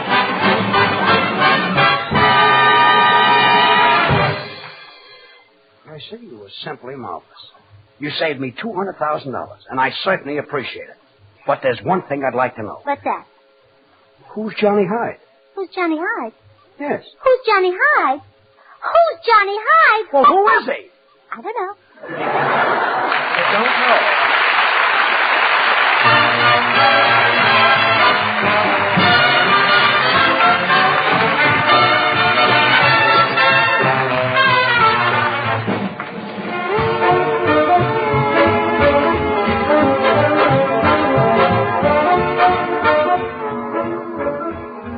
Remember, mothers, school starts tomorrow, as if you didn't know, and you're going to have a lot of ideas for lunches. Why not let Spam do the work? Youngsters love this delicious meat, and you can bet your life Spam will satisfy husky appetites.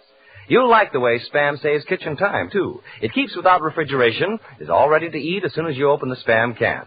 In lunch boxes or on the table at noon, Spam is wholesome, nourishing food for school youngsters. Ask for Spam, S-P-A-M, when you shop tomorrow and try the easy recipes on the label. Well, thanks, Bud.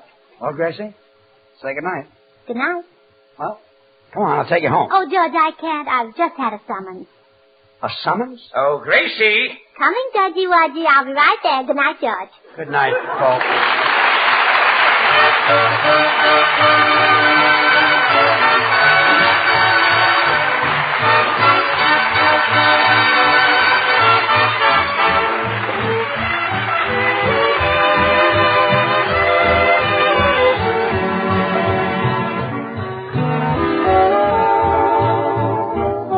Listen again next Monday night, same time, same station, for George Burns and Gracie Allen, with Artie Shaw and his orchestra and the Smoothies, brought to you by Hormel and Spam. Until then, this is Bud Heaston reminding you to remember that cold or hot, Spam hits the spot.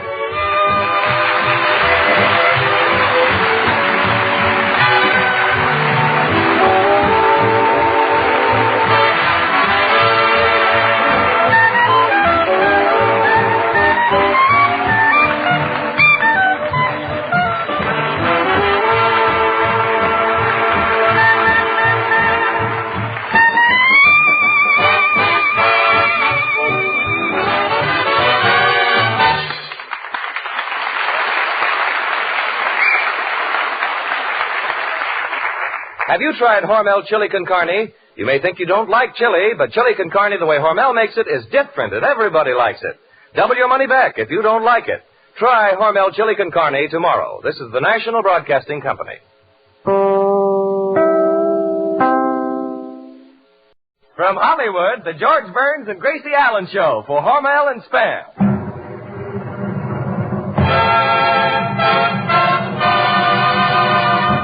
Crazy people.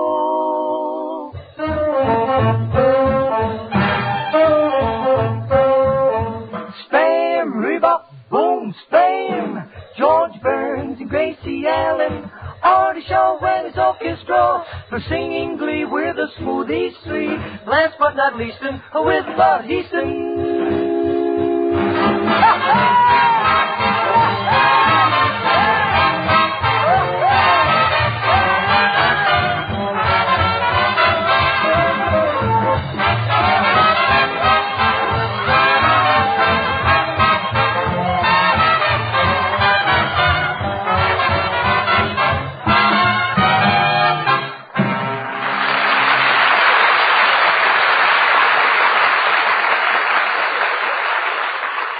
Friends, we have an answer to that age-old question, what can I give the family for breakfast?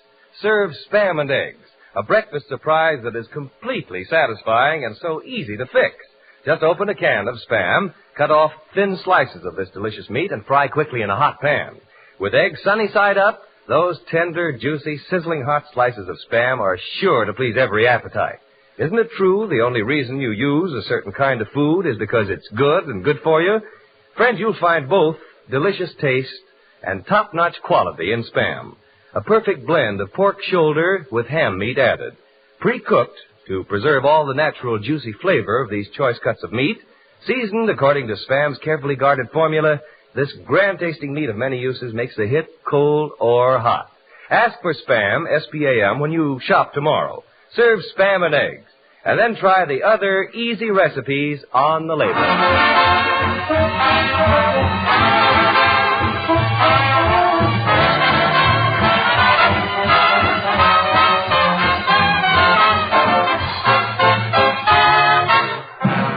are, your two spam ambassadors of fun, George and Gracie. Well, thank you very much. Am I happy tonight? Oh, you should be, George, winning that $200,000 breach of contract suit against Elsie Trellafas. And boy, did I celebrate. Say, you know that judge took me home after the trial, and he tried to kiss me, but I wouldn't let him. Try to kiss you? Yeah, he must be a pretty good lawyer. What makes you think so? Well, all evening he kept trying to break my will. Gracie, that happens to be a very fine judge. Did you know that he's greatly feared on the bench? Well, I don't know about the bench, but he certainly scared the life out of me in the rumble seat. Anyway, I'm very happy that the case is over, and let's forget it. Yes, George, it must be quite an ordeal to have the arm of the law after you. Oh, that's nothing. I had it around me. What a feeling that was, to get to a court and find out the man I hit with a car is the judge who was trying my case. And as soon as I saw him, I got 5 years older. Oh, good, George. Now you can start collecting your Social Security. Nice going, Bud. Oh, thank you. Well, running into the judge was nothing to worry about, though. It was just a little accident. Nothing to worry about? Do you know what you can get in Los Angeles for hitting a pedestrian? Yeah, a driver's license. Well, anyway, I want to thank you all for being my character witnesses. Saben que yo estoy muy orgulloso de señor Burns por la manera I get it. Fine. Artie, what's Senor Lee saying? He was proud of you at the trial when you took the offensive. Oh, well, thanks, Senor Lee. In fact, he says you were the most offensive man in the whole courtroom. That's right. If that Artie Shaw doesn't keep that guitar player quiet, he's going to find a pink slip in his envelope. George, I don't think Artie Shaw wears a pink slip. Of course he doesn't wear a pink slip. I know something that you don't know. Artie, what's the matter with that Senor Lee? Well, he's unhappy about his job. Well, if he's unhappy on Saturday night, why don't you give him a little extra? A little extra wouldn't make him happy. I mean. Well, your little red-headed extra from Paramount would. Gracie, that's only a platonic friendship. Should happen to me. Senor Shaw, why don't you introduce me to her? She's very cuticle. Cuticle? Hey, Don Juan, let me give you a little bit of advice. Women are slow poison. I'm in a hurry?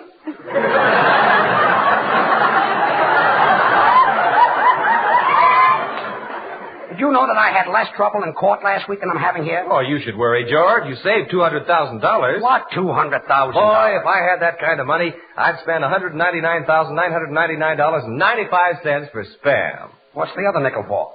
Call up the grocer in case I run out. I thought so, yes. Well, stop with that $200,000. Gracie, you know I haven't got that kind of money. Oh, what about your salary each week? What about your half? What are you laughing at? I don't get it.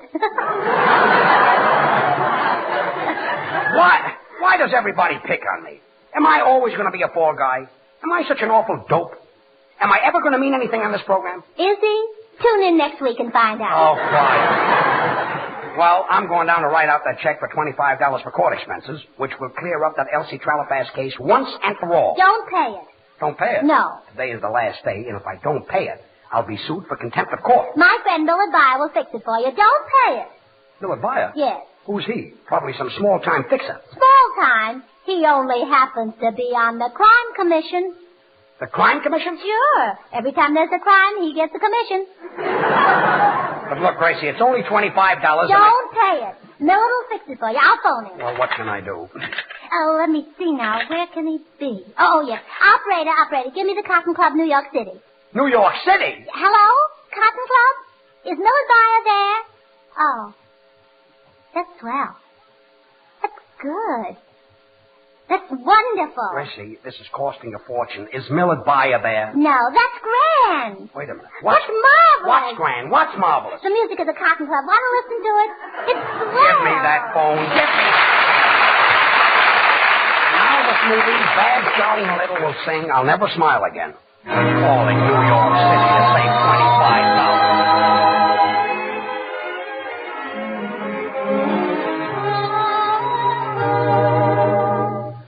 I'll never smile again until I smile at you. I'll never laugh again. Would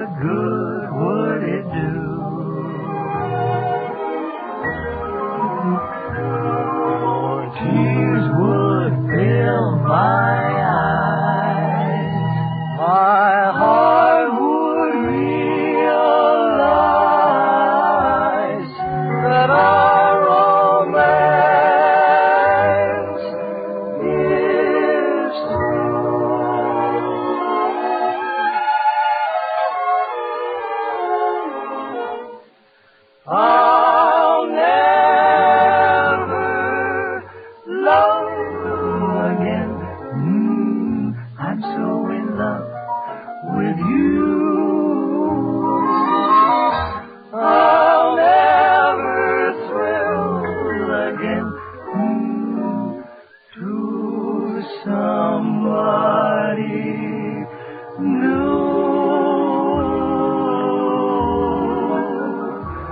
Within my heart, I know I will never start to smile again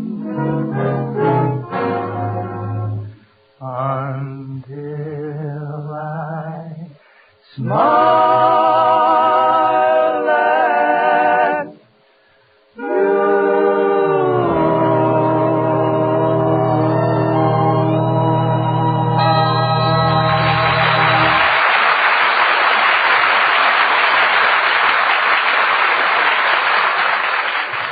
And he can do the same thing for you, George. So if you take Gracie, my I don't advice... want to hear any more about Millet Buyer. That last call cost me $19. I've got to pay this $25 court expenses. Today is the last day, so stay out of it. Now, wait a minute, Gracie. I didn't mean to hurt your feelings. I know you were trying to help me. Oh, forgive me, Gracie. Now I feel awful. I feel like a skunk, scoundrel, rat. Gracie, will you please forgive me? I'm not crying about that. No? What are you crying about? Did you see that picture, Rebecca? It was very sad, but will you stop crying? I still haven't sent the check. So, George, before you do that, let me make one more tiny little phone call to Millard. Well, all right, but no New York. No. Number, please. Get me Gladstone 1131. That's better. Montreal. Montreal? Montreal, Canada speaking.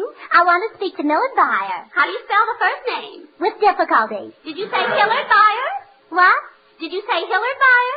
No, Millard Buyer. M as in Millard, I as in Millard, L as in Millard, A as in Millard, R as in Millard, and D as in Dave.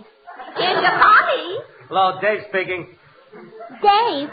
How do you spell it? D is in Dave, A is in Dave, V is in Dave, E is in Elmer. Hello, Elmer. Hello, Dave. What's going on here? Where's Millard? Take it easy. He's out with Slavko Vorkapich. How do you spell it? S is in Dave, L is in Look, will you hang up? Hang up! That call will be $152. Charge it to George Burns. $152. Give me that phone. Who's this? This is George Burns. George Burns of the radio? Yes, George Burns of the radio. I never miss you. You don't miss me? I don't hear you and I don't miss you. Thanks.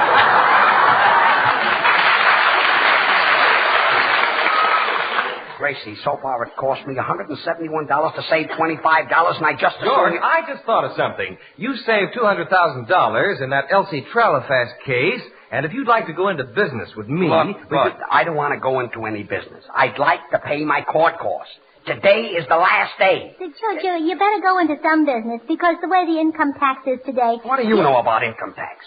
What is income tax? Well... Yeah, what is it? The way it works is the government takes your salary. Yes. That's it. The government takes your salary. You said it. George, you don't have to invest all that $200,000. I've got $200,000? Who believes that? You know, I spend a few dollars. Who believes that? It costs me $50,000 a year to live. It isn't worth it. It is worth it. Who believes that? Look, will you people stop worrying about me? Senor Burns? I've got my own troubles, you know. Senor Burns? I've got to send that check back. Hey, Poopsie! Stop calling me Poopsie. What is it? Senor Burns, if you want to go into business, why don't you buy a string of racehorses like Bang Crosby? It's not Bang, it's Bing. Bang. Bing. Bang. Bing. Bang. Bing. It's 4th of July?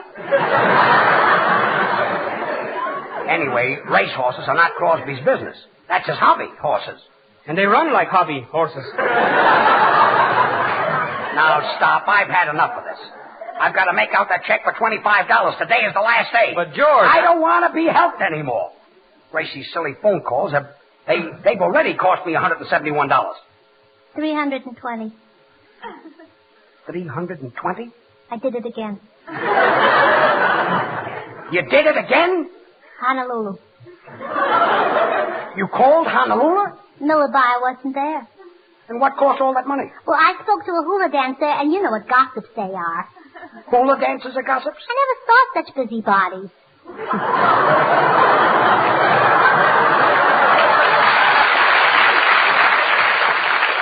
Gracie, I owed the court a few dollars, which I was very happy to pay. And now I owe the phone company $320. 480. 480? I'm going to do it again. You're going to do it again? Give me the phone. Get away from that phone. Get away from that phone. Gracie, get away from that phone. Now, man, will you open the door? 4 years in Harvard, and this is what I do for a living. Everything happens to me. Hello. Oh, hello. Don't you remember me? I'm your brother Willie. Oh, sure I remember you. I'll send you the $20 at the end of the week. Well, I thought maybe if I made up a joke, you'd make it 30.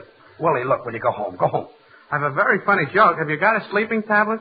What, have you got a headache? No, that's not the joke. You're just supposed to say why, and then you hear some stuff. Well, all right. Why do you want a sleeping tablet? I've got a date with a dream. No? No. Don't forget to send me the 20. Okay, goodbye. By the way, Goldie's little boy got a gold star for being a monitor. That makes me very happy. Goodbye. Look, sound man, the roof of the building will cave in with those door slams. You know, there are worse jobs than being a sound man. Mr. Burns, my friends will be very glad to hear that. Good. You see, one of them wrote a treatise on technocracy. Another one discovered the new element formalin.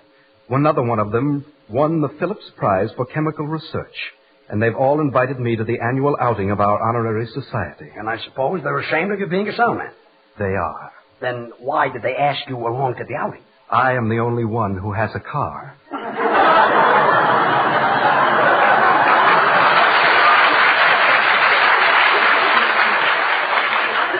I better write out that check before it's too late, or Where's Gracie? I'm here.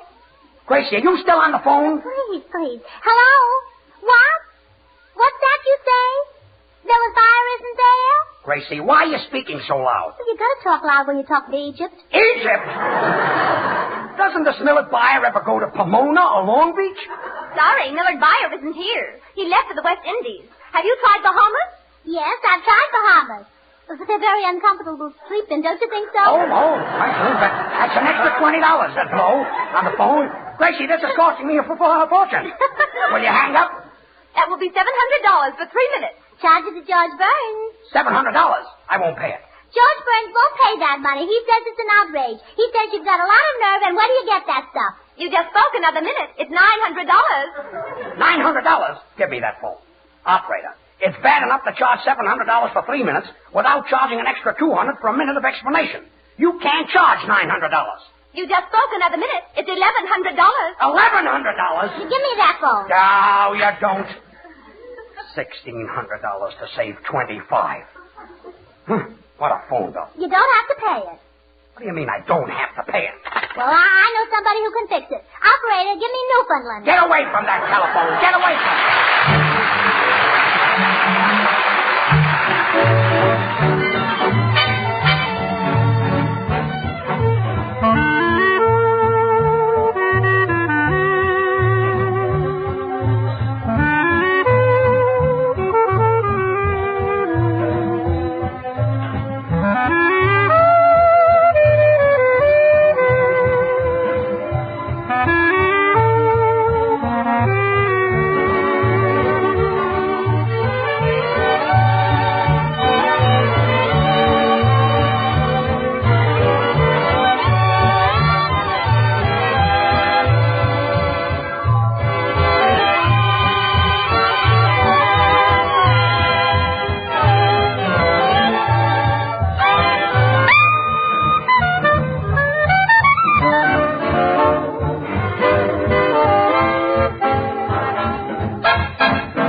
that was Artie Shaw, his clarinet and orchestra playing Begin the Beguine.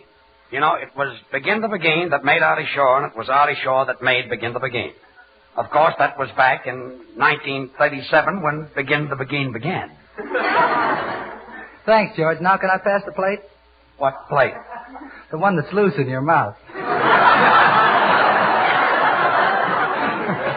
My brother Willie must have made up that joke. Operator, are you sure Miller Byer isn't there? Gracie, are you still on the telephone? Oh, please, George. Operator, have you tried his igloo? Igloo? That's in Alaska. Well, sure. It doesn't cost $700 to call Glendale. $700. Give me that phone. George, while you've got some money left, you'd better go into business with me before it's too late. Look, in the first place, Bud, I'm not going into business with you. And in the second place, you're in a business. What business? Selling spam, remember? Why, George, I'm surprised at you.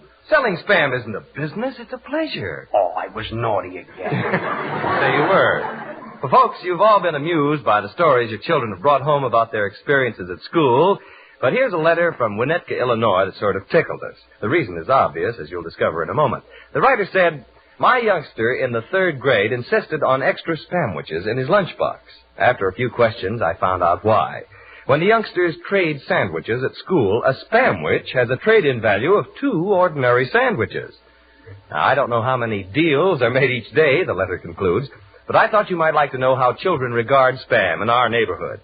Well, mothers, have you tried spam for school lunches? Youngsters go for this delicious meat in a big way. You see, in making spam, Hormel uses the choicest cuts, pure pork shoulder with ham meat added. All ready to eat as soon as you open the spam can, this tender, juicy meat saves you time. Whether you fix a school lunchbox or the youngsters come running home at noon, spam is wholesome food that sticks to the ribs and satisfies the children's taste. So make spamwiches for school lunches. The directions, along with other cold or hot uses, are right on the label. When you shop tomorrow, ask your food dealer for Spam, a Hormel product. Slice it, dice it, fry it, bake it, cold or hot, Spam hits the spot.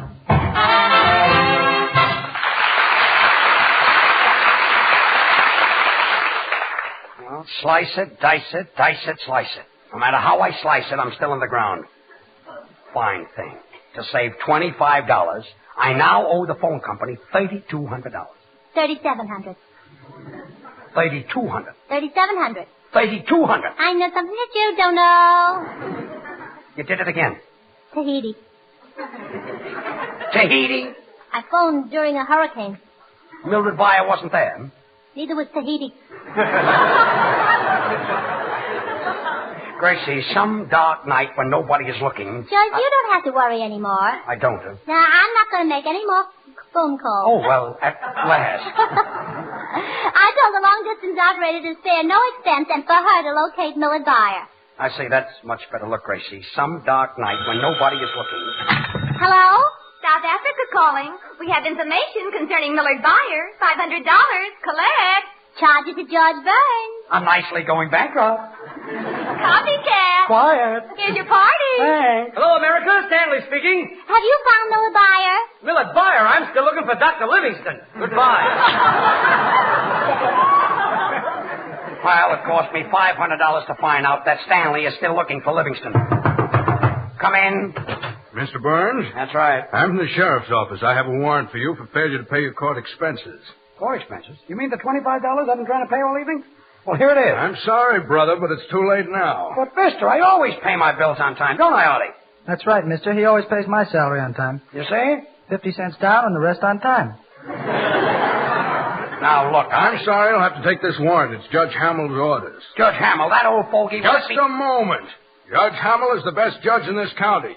Next best. What do you mean, next best? Of all the judges in the county, he next best.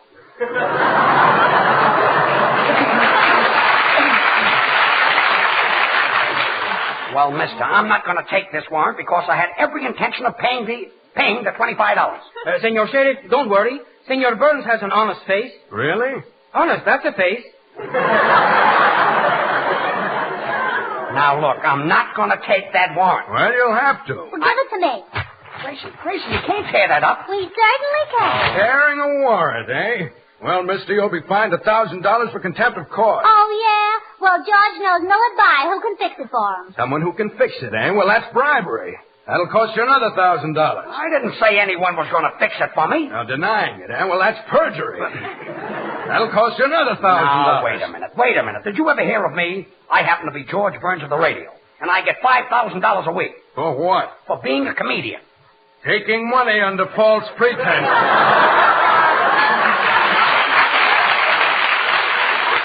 Well, now you are in trouble. I'll see you in court.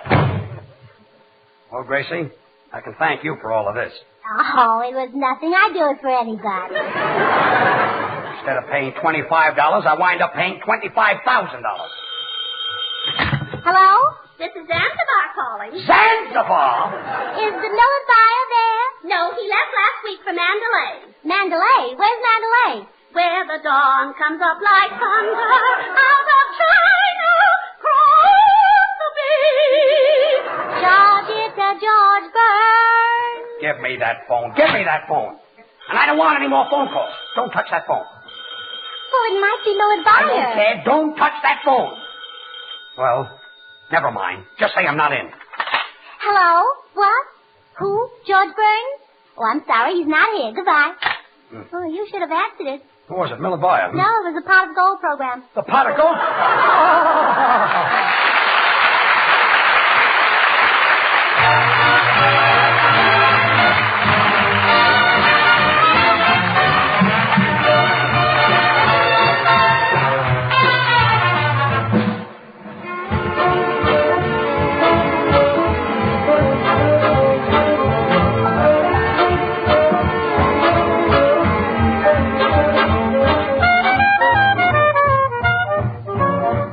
Here's an easy way for you to get A+ from your children on the school lunches you fix. Serve Spam. This grand-tasting meat makes a hit with active children who want food with a swell flavor, food that fills you up.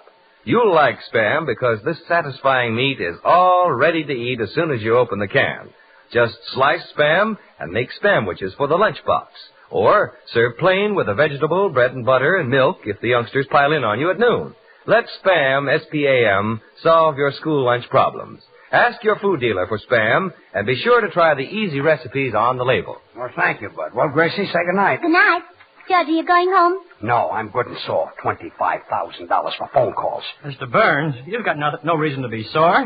You had a swell show tonight. I watched it from the first row. Well, who are you? I'm Millard Byer. Good night, folks. Good night.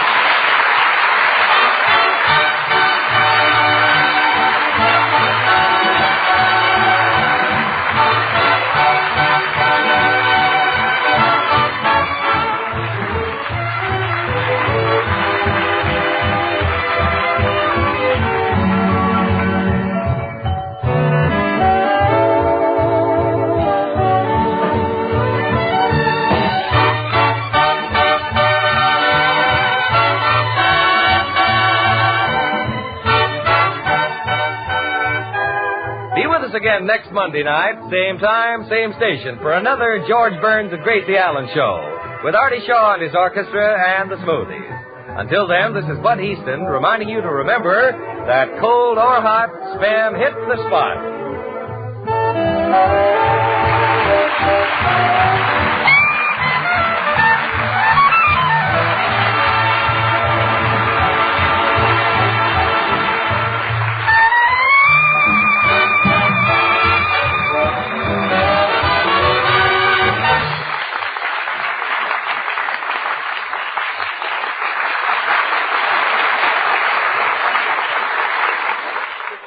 Have you tried Hormel Chili Con Carne? You may think you don't like chili, but Chili Con Carne, the way Hormel makes it, is different, and everybody likes it. Double your money back if you don't like it. Try Hormel Chili Con Carne tomorrow. This is the National Broadcasting Company. From Hollywood, the George Burns and Gracie Allen Show for Hormel and Spam.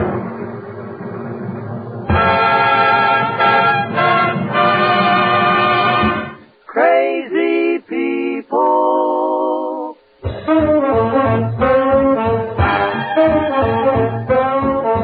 Spam, rebop, boom, spam. George Burns and Gracie Allen on the show where there's orchestra. straw. For singing glee, we're the Smoothies Three. Last but not least, and with Bud Easton.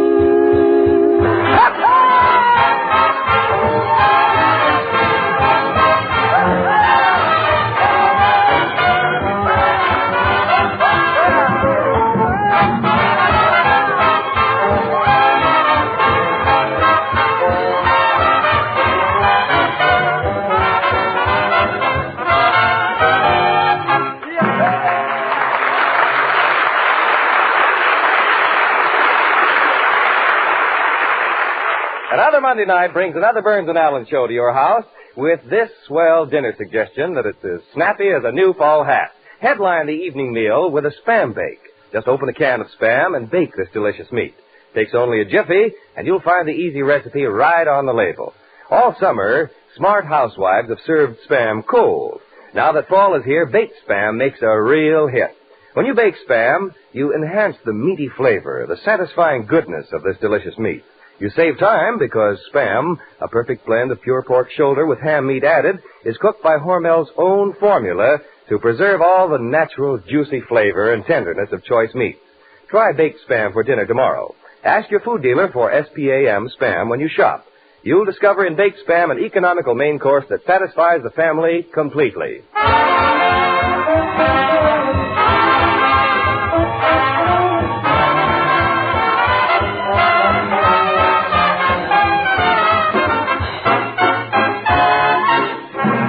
Don't look now, folks, but here they are, the two favorites of our Spam family, George and Gracie.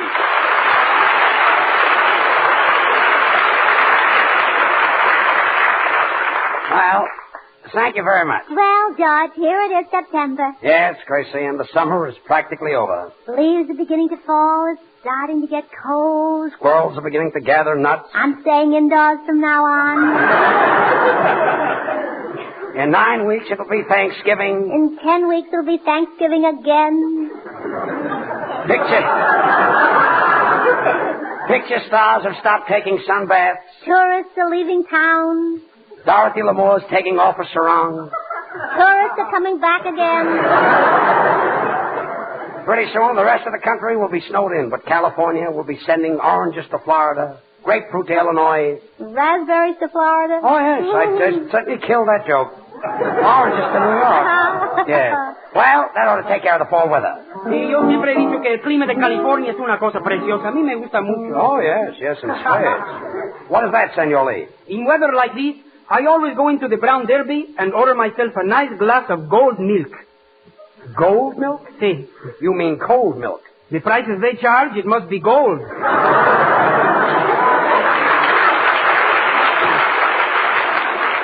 For your information, that milk traveled 3,000 miles to get here. So I had to pay the taxi fare?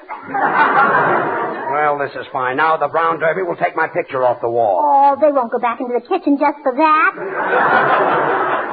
By the way, George, I saw Jack Benny and Mary Livingston at the Derby last week, and Jack invited me to sit down and have dinner. Really, Artie? Yeah, Mary ordered a steak, and I had a roast pheasant. What was Jack eating? His heart out.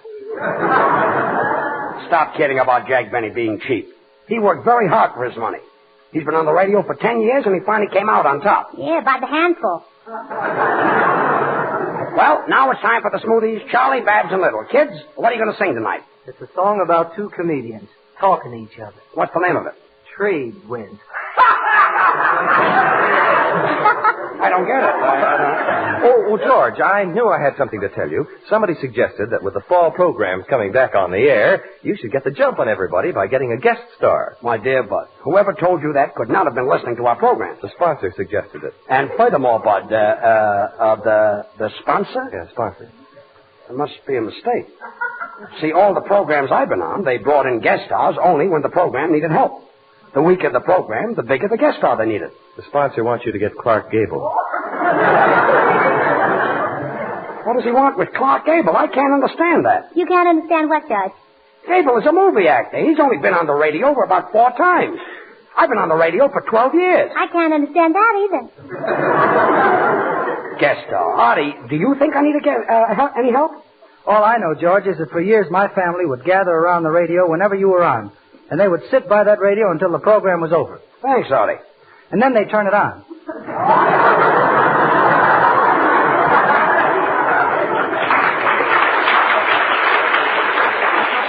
Clark Gable as a guest star? Take away his looks and his personality, and what have you got? George Burns. Gracie. Mr. Burns. What does it sound, man? If you're thinking of getting a guest star, why not give me the opportunity? I used to be a great Shakespearean actor. Really? Yes, for years I toured the country in various Shakespearean roles. Look, there's something I always wanted to know. In the play Hamlet, was there really a love affair between Hamlet and Ophelia? In the company I was in, there was.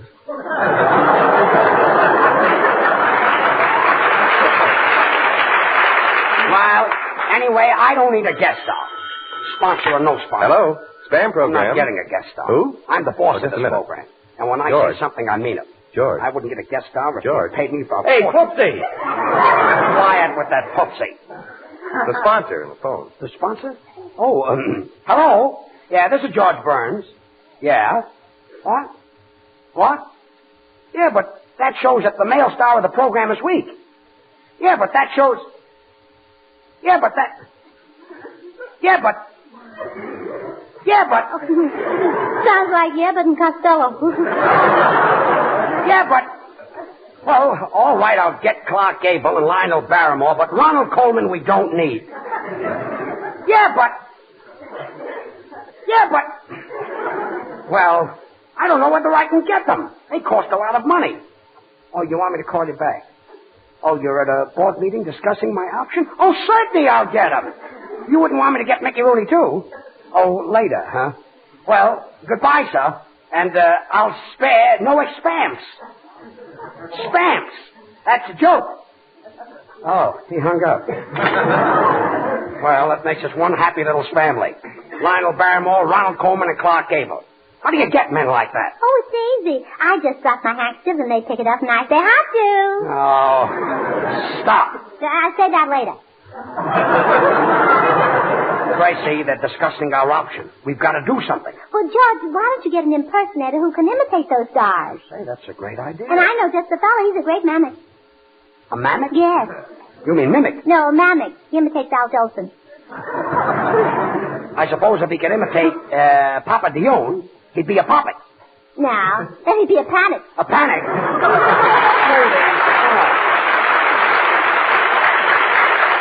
Gracie, you may not know it, but getting an impersonator was a great idea.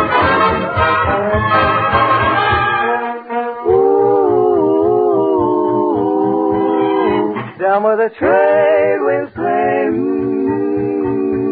down where you lose a day. We found a new world where paradise starts.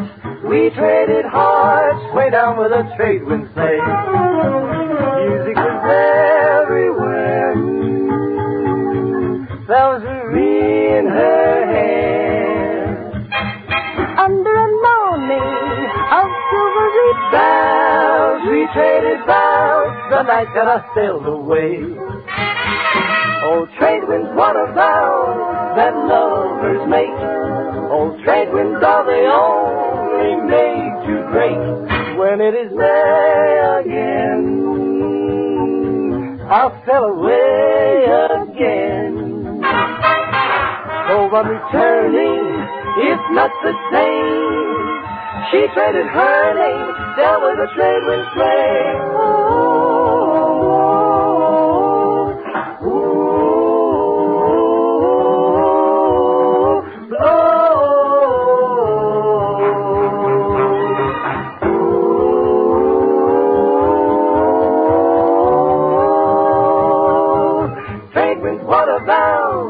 What all the vows that all the lovers make. Trade winds are the only made to break. When it is May again, when it is May again, I'll sail away again, I'll sail away again. Though I'm returning, my love is burning, still it's not the same. You know, love is so. Trade winds blow, you gotta blow. Oh, blow, blow, you gotta blow. Trade winds blow.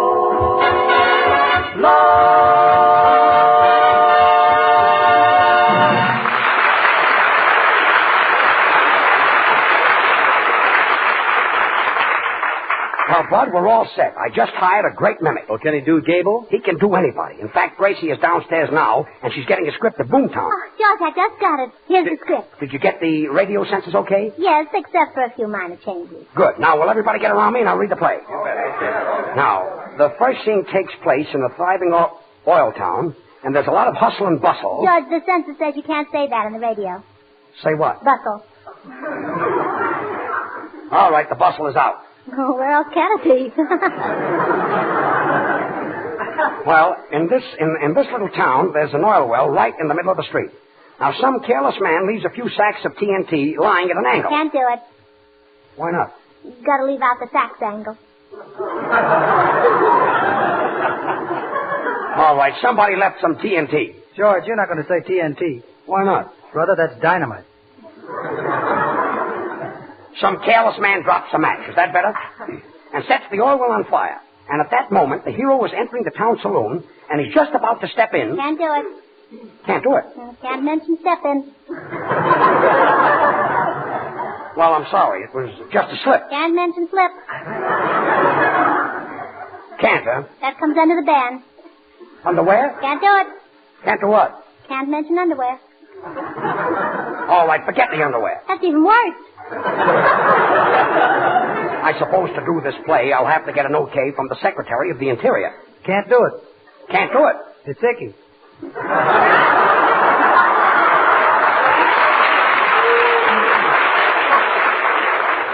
Well, this is fine. If I can't do this play tonight, I'll probably wind up without a job and walking around on my bare feet. You cannot do that. Why not? Too corny. Well, quiet, everybody. We're going to do Boomtown. If it was good enough for the movies, it's good enough for the radio. I don't want any more interruptions. Oh, that's probably the impersonator. Sound man, open the door. You can't say that on the radio.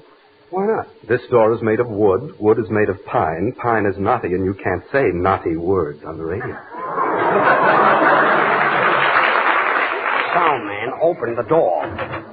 Hello, Mr. Burns. Oh, this is Peter Lynn Hayes, everybody. Hello, Peter. Hey, listen, I'm sure glad to get this job, Mr. Burns. I haven't worked for about 6 months. I haven't eaten since last week, and you don't happen to have a sandwich on you.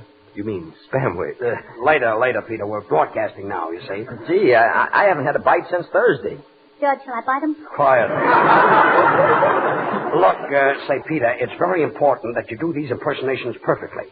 I want Lionel Barrymore, Ronald Coleman, and Clark Gable. No, but I can't do Gable. You can't do Gable? You can't do Gable? Well, now I'm in a terrible mess. Here, well, you can take the script anyway. Have you got a knife and fork? Look, don't eat it, just read it.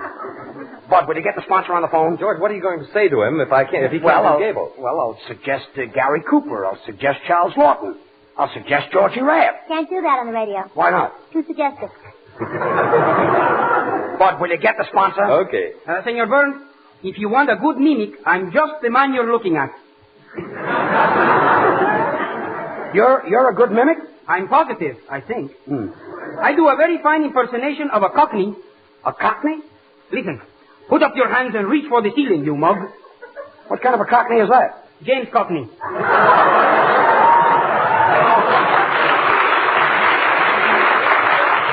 Oh, quiet. Here's the sponsor, George. I've got him on the phone. Oh, hello? Well, I finally did it. I got Ronald Coleman, I got Lionel Barrymore, and I got a big surprise for you. Instead of Gable, I got Charles Lawton and... Yeah, but...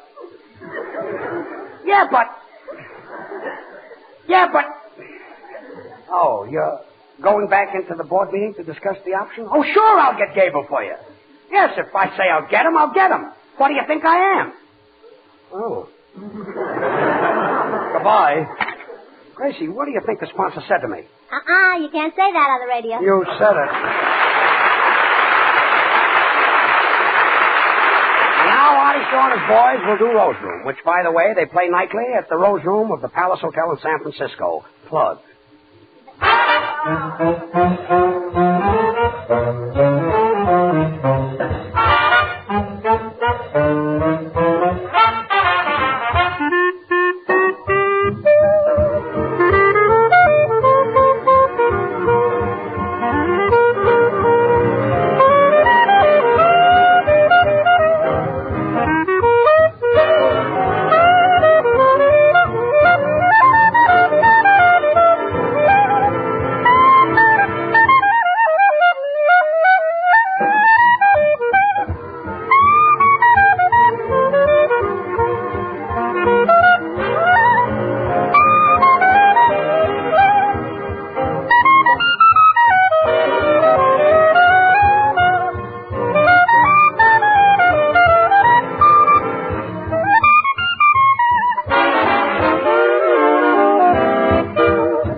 know that, Gracie. But the sponsor wants Gable, and we haven't got Gable. But we've got Lionel Barrymore, so let's do Dr. Kildare. Yeah, but we've got to get Gable. And Gable was in Boomtown. All right, so let's make it Dr. Kildare goes to Boomtown. But that still doesn't give us Gable. Well, I've got an idea. Want to hear it? Yes, I'm all ears. Then you play Gable. Well, this is fun. I'll hire a mimic, and he can imitate everybody except the one I want. Oh, that's nothing, George. Great things can't really be imitated. Now, take Spam. I got you into that nicely. Thank you very kindly. Cold or hot, Spam hits the spot is a phrase that fits Spam to a T. All summer long, millions have enjoyed Spam served cold. This delicious meat will continue as a mealtime mainstay served for lunch, just as it comes from the can, because it's all ready to eat.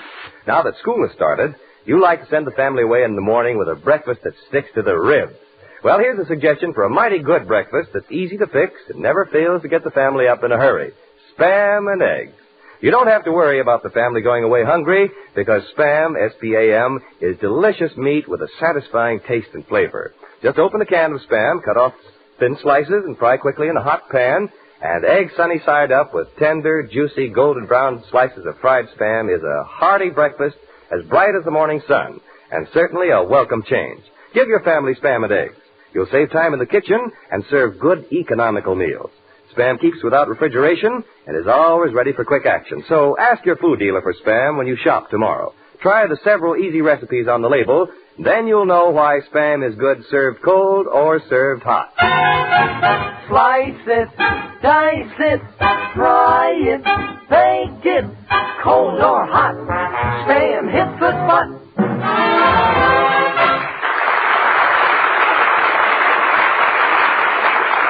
And now for our play. But, Gracie, we haven't got Gable. I've got it all fixed. Starring Lionel Barrymore, Ronald Coleman, and Clark Gable. Entitled It Can't Happen Here. George, that's not the name of it. The title is The Great Appendicitis Operation, or A Scar is Born. The Scar? Gracie, what about Gay? Leave it to me. Music.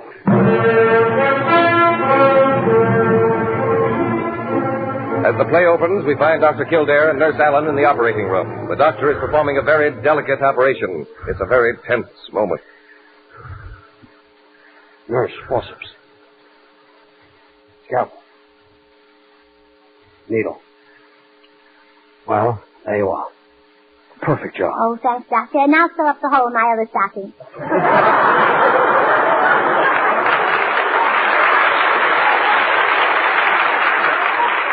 Enough of that. Where's Dr. Lionel Barrymore? Quarreling with his brother John Barrymore about a face operation. Well, of course, there are two sides to everything. Except John's face. Nurse Allen, look, I've got my own troubles. Oh, please, Doctor, not so loud. You're disturbing the patient in 414. 414? Mm-hmm. What patient? The one who has a temperature of 109. A temperature of 109? Yes. How can he live? Well, he gets an allowance from his folks. Temperature of 109 is very dangerous. What did you do with him? Well, I put him to bed with that patient who's got the chills.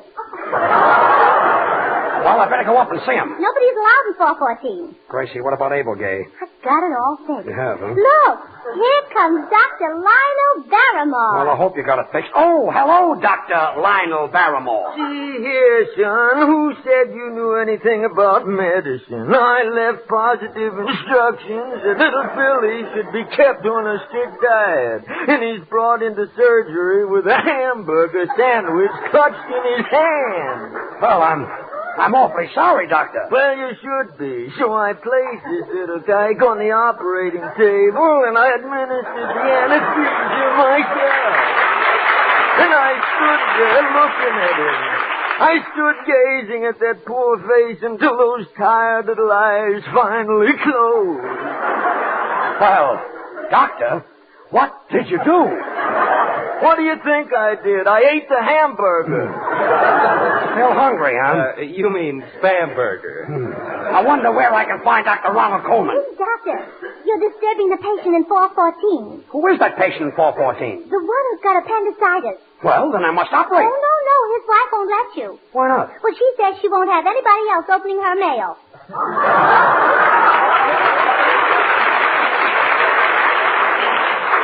Gracie, what about Abel Gay? Don't worry, don't worry. Dr. Kildare, go to surgery G. Dr. Kildare, go to surgery G. I can't go to G. Then go to H.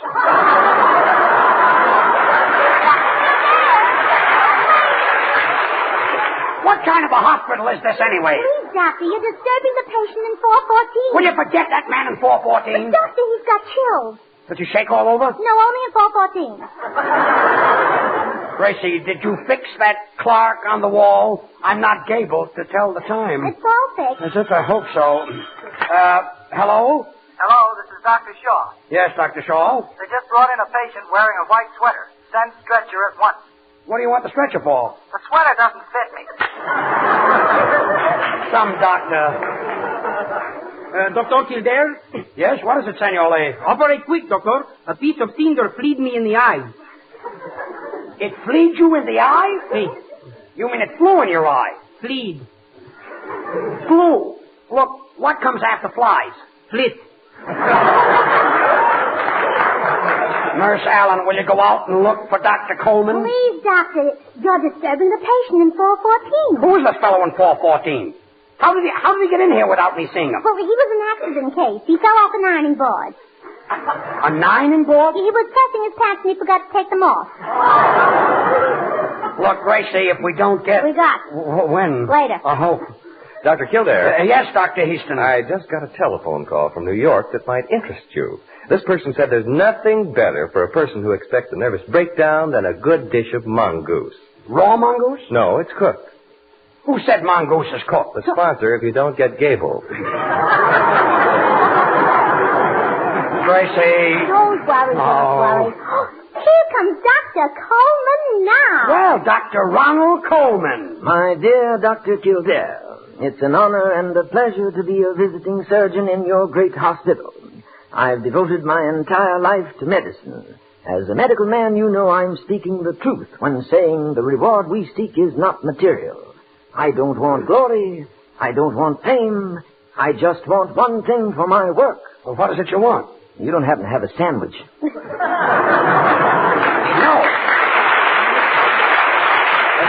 You mean sandwich. Quiet. This is going far enough. Oh, please, Doctor, you're disturbing the patient in 414. Oh, stop with that 414. George, the sponsor is on the phone again. Oh, well, good night. Hello. I know. Yes, I know. Well, I tried and I did my best and... Give me that phone. Hello? This is Gracie Allen speaking. What? What? We haven't got Clark Abel. We haven't got Clark Abel. Who do you think that fellow is in 414? Well, that's all I want to know. And from the new Jolson show, Gracie will now sing Would You Be So Kindly? Sing it.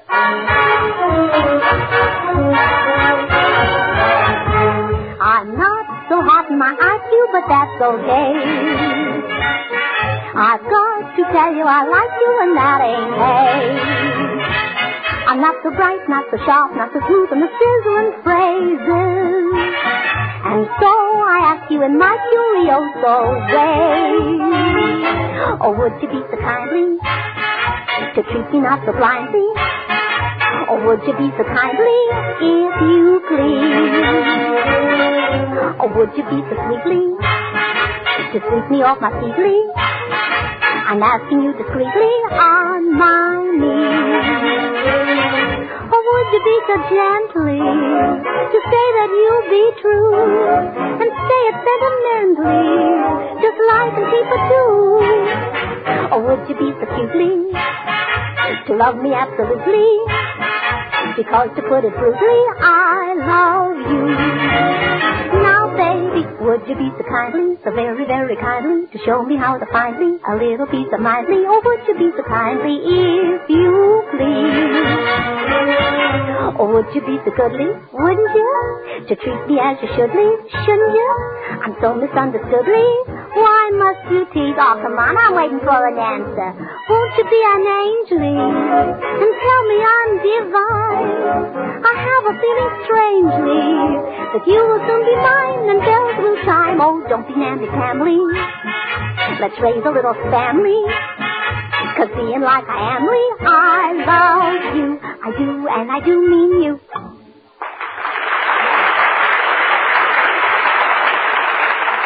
Would you like to see the family completely satisfied after dinner tomorrow evening? Well, here's a sure way to do it. Open a can of Spam, S-P-A-M. Take out this tender, delicious meat, stud with cloves, and pop it into the oven. Baste with a little orange or pineapple juice. Only takes a jiffy, and the simple recipe is right on the label of the Spam can.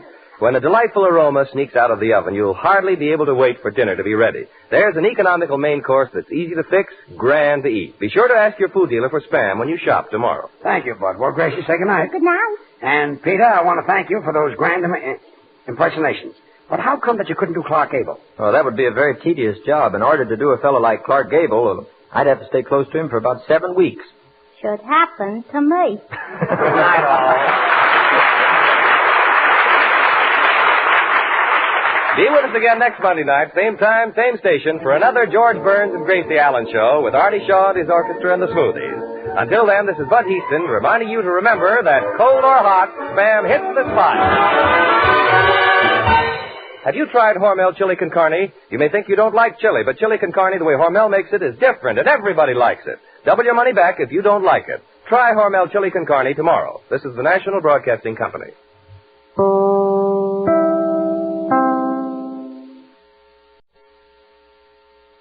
From Hollywood, the George Burns and Gracie Allen Show for Hormel and Spam.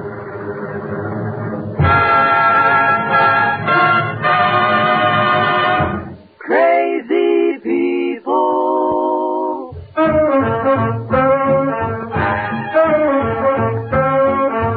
Spam, rebop, boom, spam. George Burns and Gracie Allen are the show and his orchestra. For singing glee, we're the Smoothies three. Last but not least, with Bud Heaston.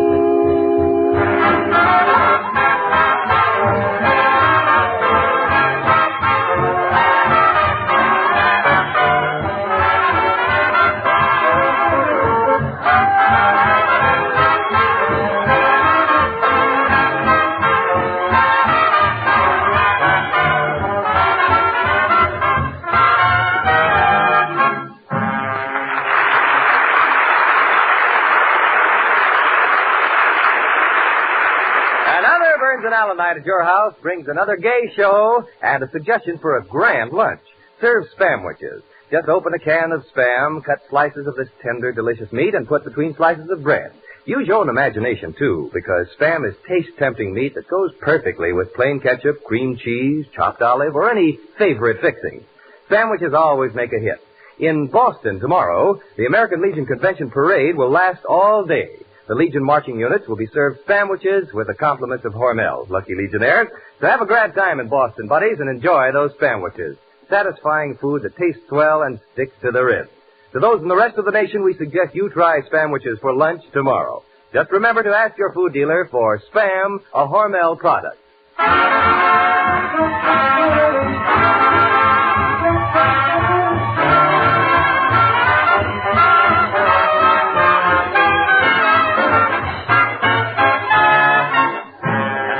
The stars of our own Spam convention, George and Gracie.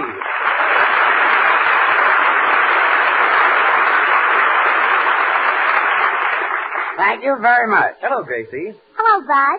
That certainly was a pretty girl you were with last night. Oh, Gracie, last night I was with you. I know.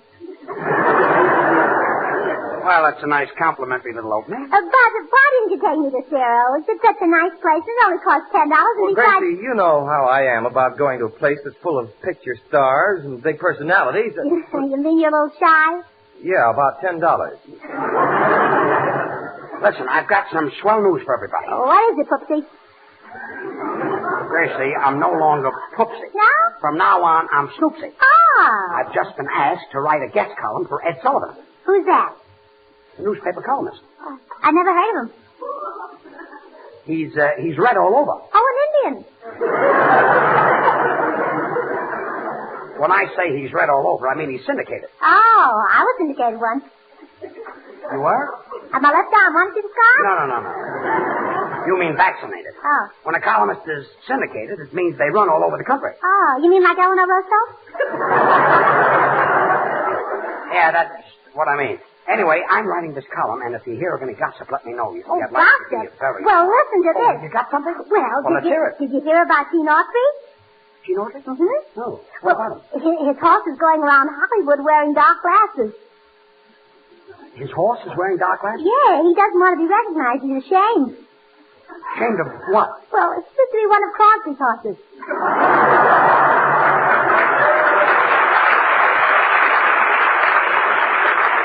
Well, it's a nice bit of news. Say, Artie, you ought to know some gossip. You've got a house right in the middle of the movie colony. Yeah, that's right, George. Ann Sheridan lives on one side of me. Who lives on the other side? Who cares? Well, can you tell me anything about Sheridan? Well, every night as soon as she rushes up to her room, I rush up to mine. What happened? I don't know. She's always a shade ahead of me.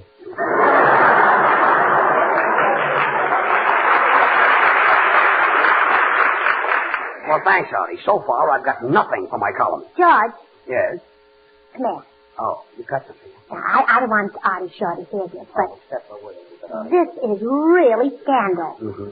He was at a party the other night, and he got a certain girl out in the garden by telling her he'd teach her how to play the clarinet. Yeah. And that she gets sore. Why? He taught her how to play the clarinet. Who was the girl? Well, I don't want to mention any names, but, would you like to hear me play Dinah?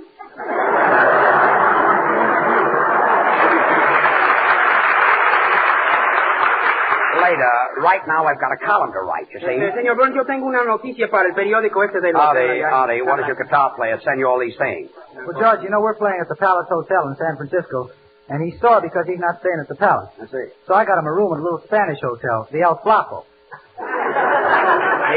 The El Flapo? Sí, some hotel. 50 cents a day, and for 25 cents extra, they throw in your breakfast. What's wrong with that? They have to throw it in through the transom?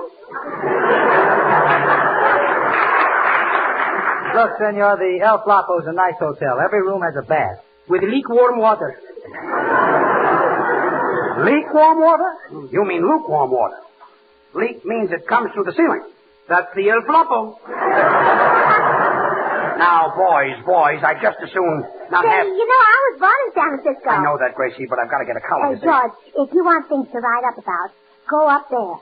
San Francisco is big. In fact, it's one of the most beautiful cities in this part of the country. Well, why are you whispering? I don't want Los Angeles to hear me.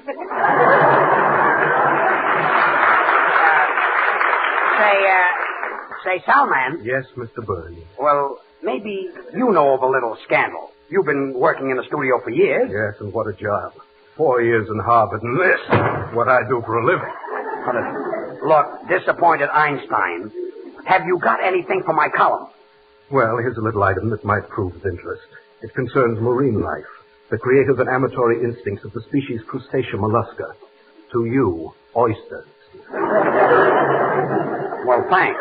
But, Soundman, there's nothing interesting in the life of an oyster. Mr. Burns, you'd be surprised what goes on under those shells.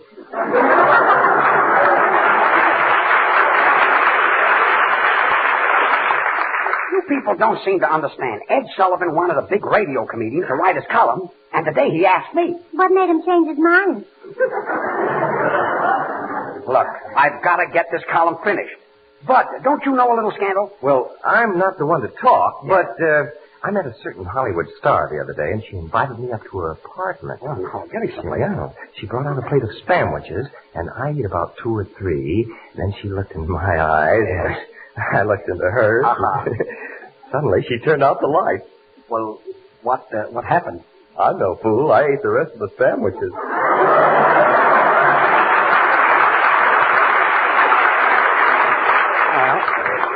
Who was this beautiful girl? Want to hear me play Dinah? Oh. It was you, Gracie, don't you know something about Hollywood that would interest millions of readers all over the country? Oh, no. Nothing outside of that accident. Accident? What accident? Well, last Saturday night, Jimmy Durante was driving to the movies when suddenly his head started rolling from side to side. His head started rolling from side to side? Yeah. What happened? Well, they rushed him to a doctor. Well, what did the doctor do? Well, he just took his nose out of the windshield wiper and then he went on to the movies.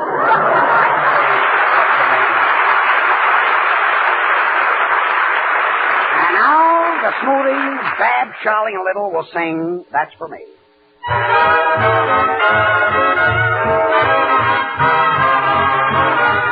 La light-hearted, gay kind of charm you display. That's for me. The wonderful, sly little trick with your eye. That's for me. What a feather in my hat if I could gratify your wish. Do you like the movies, or what is your favorite dish? The tilt of your chin when you chuckle a grin. That's for me. You might as well know that wherever you go, there I'll be. Just make sure you keep your heart alone and fancy free. No one else can have it. That's for me. Listen, Dad, we want to tell you something. Well, let me tell her, huh, Charlie? Little, what you say means nothing. Now, if we can get together and work this thing out. I wish you would, so I'd know what you're talking about. You've got pretty blonde hair and big brown eyes. Ooh, that's for me. A funny little nose that's just the right size. Ooh, that's for me. Kissable lips and a cute little grin. I've been told I'm not fat. Well, you're not too thin. Oh, Grace, you boys will have my head in a whirl. Oh, Babs, we were rehearsing for some other girl. Who? Gracie Allen. You mean that's not for me? You're aloof from the rest. We love you the best. That's for me. That's for me. The tilt of your chin when you chuckle a grin. That's for me. That's for me. You might as well know that wherever you go, there I'll be. Just make sure you keep your heart alone and fancy free.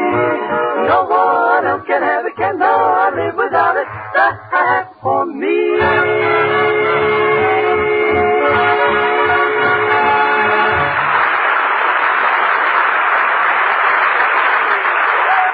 I know that, Gracie.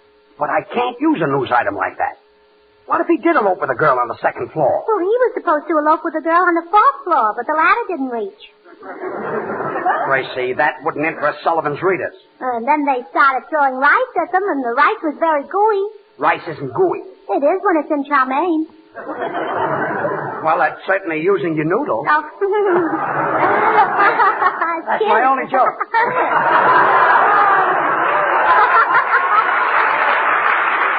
I better buy hats and stop my beer scream. Oh, sure. George, here's a news flash. Why don't you tell about George Jester getting married? That's old stuff. Well, he is, but she isn't.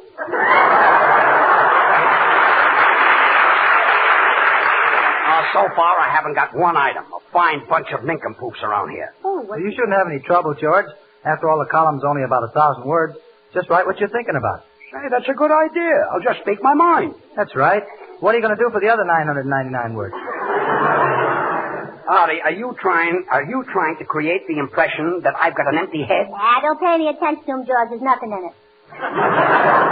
Well, stop helping me. Senor Burns, if you want to get even with Senor Shaw, why don't you pan him in your column? Just say he's got a face like yours. You call that a pan? You call that a face?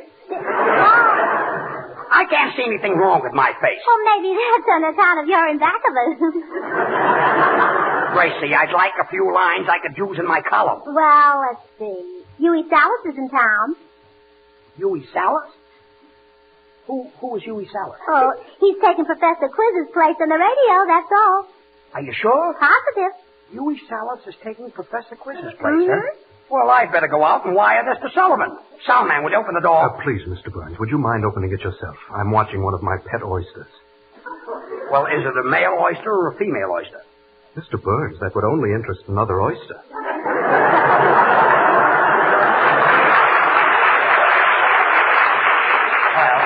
I get the blue point. Huey Salas. Gee, Gracie, he's that gangster the police are looking for. Gangster? Yes. What made you say he's going to take the place of Professor Quiz? Well, that's what it said in the paper. Huey Salas wanted for questioning.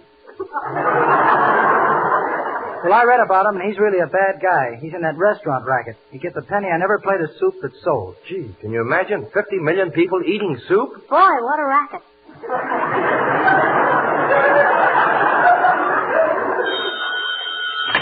Hello? George Burns there. No, he's outside covering Huey Salas. When I get there, they'll be covering George Burns. This is Huey's Hollow. Oh.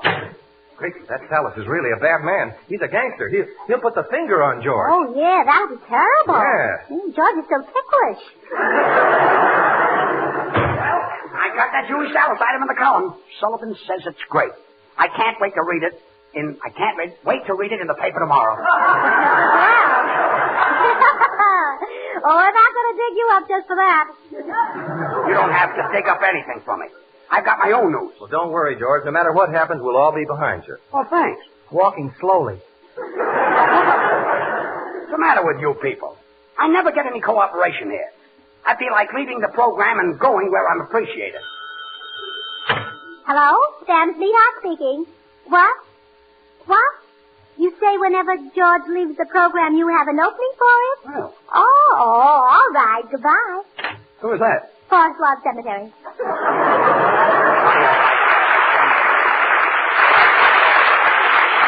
Now, Artie Shaw will play My Romance. Un momento, maestro, por favor, no podemos tocar mejor otra cosa, no. Well, Senor Lee, what's bothering you? I do not like that number, maestro. I like ballads like Jeannie with the dark brown hair. You mean Jeannie with the light brown hair? She bleached it again?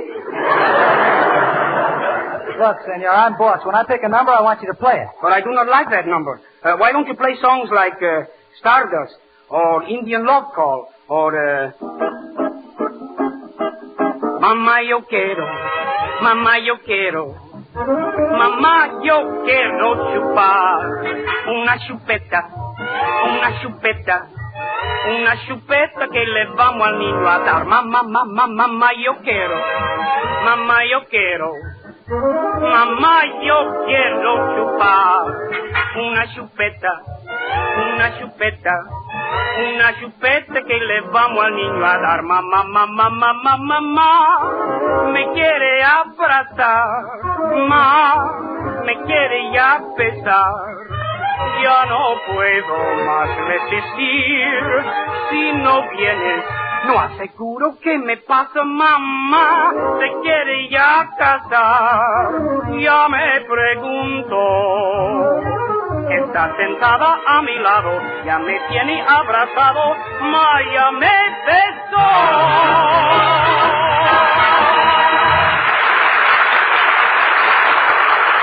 Well, Senor Lee, that was terrific. That Oh, my. She's making eyes at me. Ho, ho, ho, ho, ho. Tonight I'm really in the groove. You mean in the grave. Now, quiet. Gracie, will you answer that phone? Hello? Gracie Allen. Sam's Meatheart and Bisquick's Beauty speaking. Bisquick's Beauty? Please, Dad. What? What was that you said, Betty? Oh, I think so too, Betty. Well, sure. They'll make a grand pair. Yes. Oh, they get along swell. Oh, that's wonderful, Betty. Goodbye. Gracie, is it something I can put in my column? George, that was Betty Crocker, General Mills' famous cooking expert. She's getting married? No, but Spam and Biscuit waffles are. I see. Is that a combination? Oh, boy, oh, boy, oh, boy, oh, boy. Well, what is this? Mr. Burns. Well, let me begin by informing you that two of America's most popular food products get together to bring a grand taste surprise. Spam and Bisquick waffles. It's marvelous. Golden, fluffy waffles topped by a hearty chunk of melting butter and surrounded with sizzling hot slices of lightly browned Spam. The crisp flavor, the juicy, meaty taste of Spam, the delicious appeal of Bisquick waffles, and the syrup sweetness make a perfect meal. Easy to fix, too. Just open a can of Spam, S-P-A-M, grand-tasting meat that's all ready to eat, and fry slices quickly in a hot pan. Save more time by making your waffles with Bisquick, as you get most of your ingredients already combined in this easy-to-use General Mills product. The simple recipe for waffles comes right on the package. Try Spam and Bisquick waffles soon. Get a can or two of Spam, a Hormel product, and a package of Bisquick when you shop tomorrow. You'll be all set to give your family a swell taste surprise. Spam and waffles, they sure taste fine. Try this meal, it saves you time.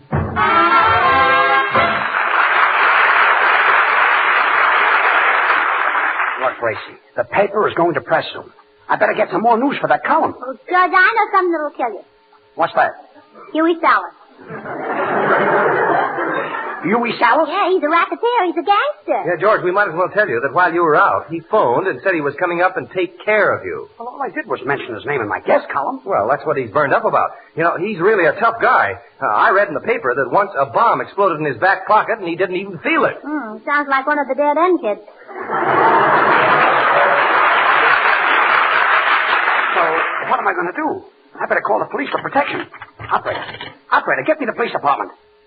Hello, police department. Sergeant Mahoney speaking. Well, this is George Burns. Will you come out right away? I'm in a lot of trouble. We'll protect you. Well, there's a gangster coming out after me. Don't worry. His name is Huey Salas. Wrong number. Oh,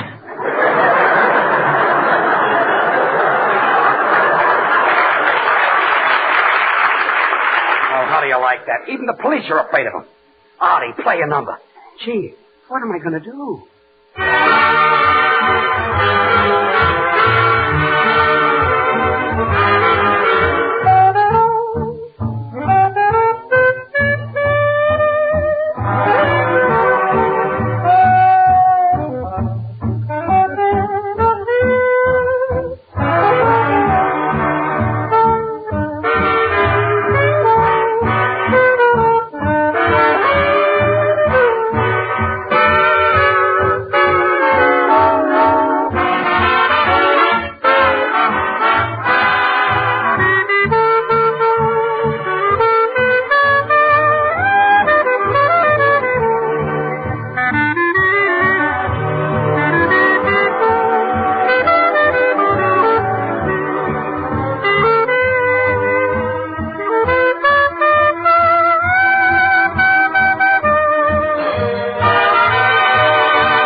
George?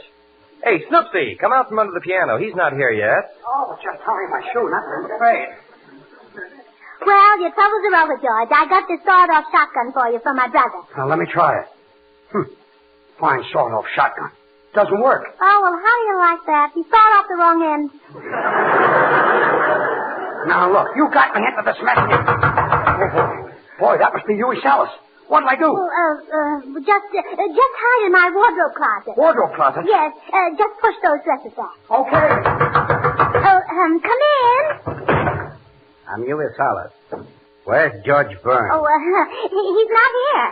I know he's here, and if any one of you make a move, you're dead. Oh, we're dead. How can we move? That's the silliest thing that I'm hearing. Shut up. Say, he's pretty. You better not touch Mr. Burns, or the police will get hold of you. The police? Ha!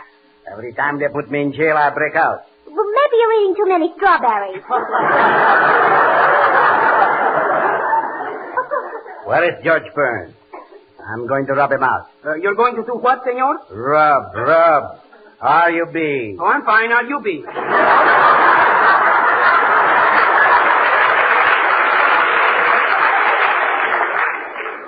You people better come clean. I know he's here, and you better tell me what he's hiding. Is he behind the piano? No. Is he behind the bass drum? No. Is he in the audience? No. Ask me if he's in the wardrobe closet. Is he in the wardrobe closet? No. Yes. Oh. So that's where he is, huh? Come out of that closet, I'll let you have it.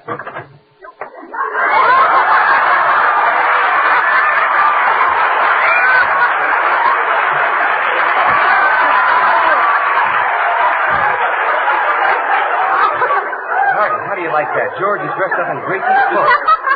Well, hello, everybody. Hello, Gracie, darling. Haven't you got a big smile for your Aunt Clara? Why, Aunt Clara, I didn't recognize you without a shave. Meet a friend of mine. This is Huey Salas.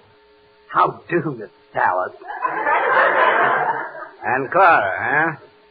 Those look like trousers sticking out from under the dress. That's Aunt Clara. She wears the pants in her family. Aunt Clara, you will happen to know what George Burns is. George Burns? Whatever happened to that lovely boy? He's getting lovelier and lovelier.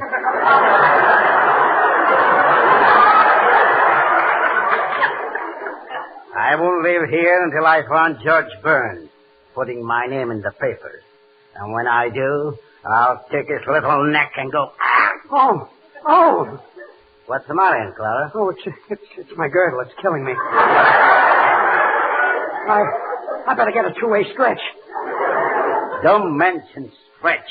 I just got through doing one. I just adore bad men.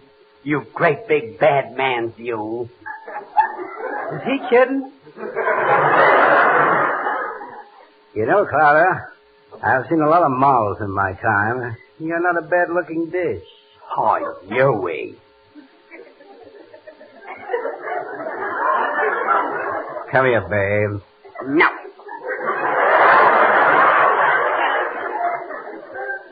Come here, babe. No. Come here. I'm coming. I'm coming, Huey. Say, babe, you smell pretty classy. Is that fleur-de-lis $12 an ounce? No, it's Corona, 3 for half. No, Gracie, darling, you mustn't louse up Aunt Clara that way. Come here, babe. Let's get chummy. Now, tell me, whose little moll are you? Yours, Huey. Whose beautiful eyes are those? Yours, Huey. Whose little nose is that? Yours, Huey. Whose dimples are those? Yours, Huey. When you get to the dress, it's mine, Huey. Oh, my girdle, it's killing me again.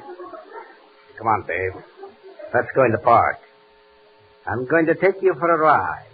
Take me for a ride? For a ride? I've got to speak to my mother, Huey. I just can't go. Come on, babe. You're going. Oh. Well, does Huey Salas know that Aunt Clara is really George Burns? Is he taking her for a ride, or is he taking her for a ride? Will George Burns be killed? Will he be shot? Will he be thrown in the river? I hope not. It's my distress. I just want to remind you, friends, to try the new breakfast or supper hit, Spam and Waffles. While the waffles are in the iron, just open a can of Spam, cut off thin slices of the tender, juicy meat, and fry quickly in a hot pan. The delicious, meaty flavor of fried Spam, served sizzling hot, is a perfect companion to the golden brown, fluffy waffles topped by a chunk of melting butter. Serve Spam and Waffles soon. Be sure to ask for Spam, the meat of many uses, when you shop tomorrow. Gee, Gracie, isn't it awful about George being taken for a ride? Yeah, isn't it awful? Isn't it awful? Isn't it awful? Poor George. Good night. Be with us again next Monday night, same time, same station, for another George Burns and Gracie Allen show with Artie Shaw and his orchestra and the Smoothies. Until then, this is Bud Heaston reminding you to remember that cold or hot, Spam hits the spot. Have you tried Hormel chili con carne? You may think you don't like chili, but chili con carne, the way Hormel makes it, is different, and everybody likes it. Double your money back if you don't like it. Try Hormel chili con carne tomorrow. This is the National Broadcasting Company.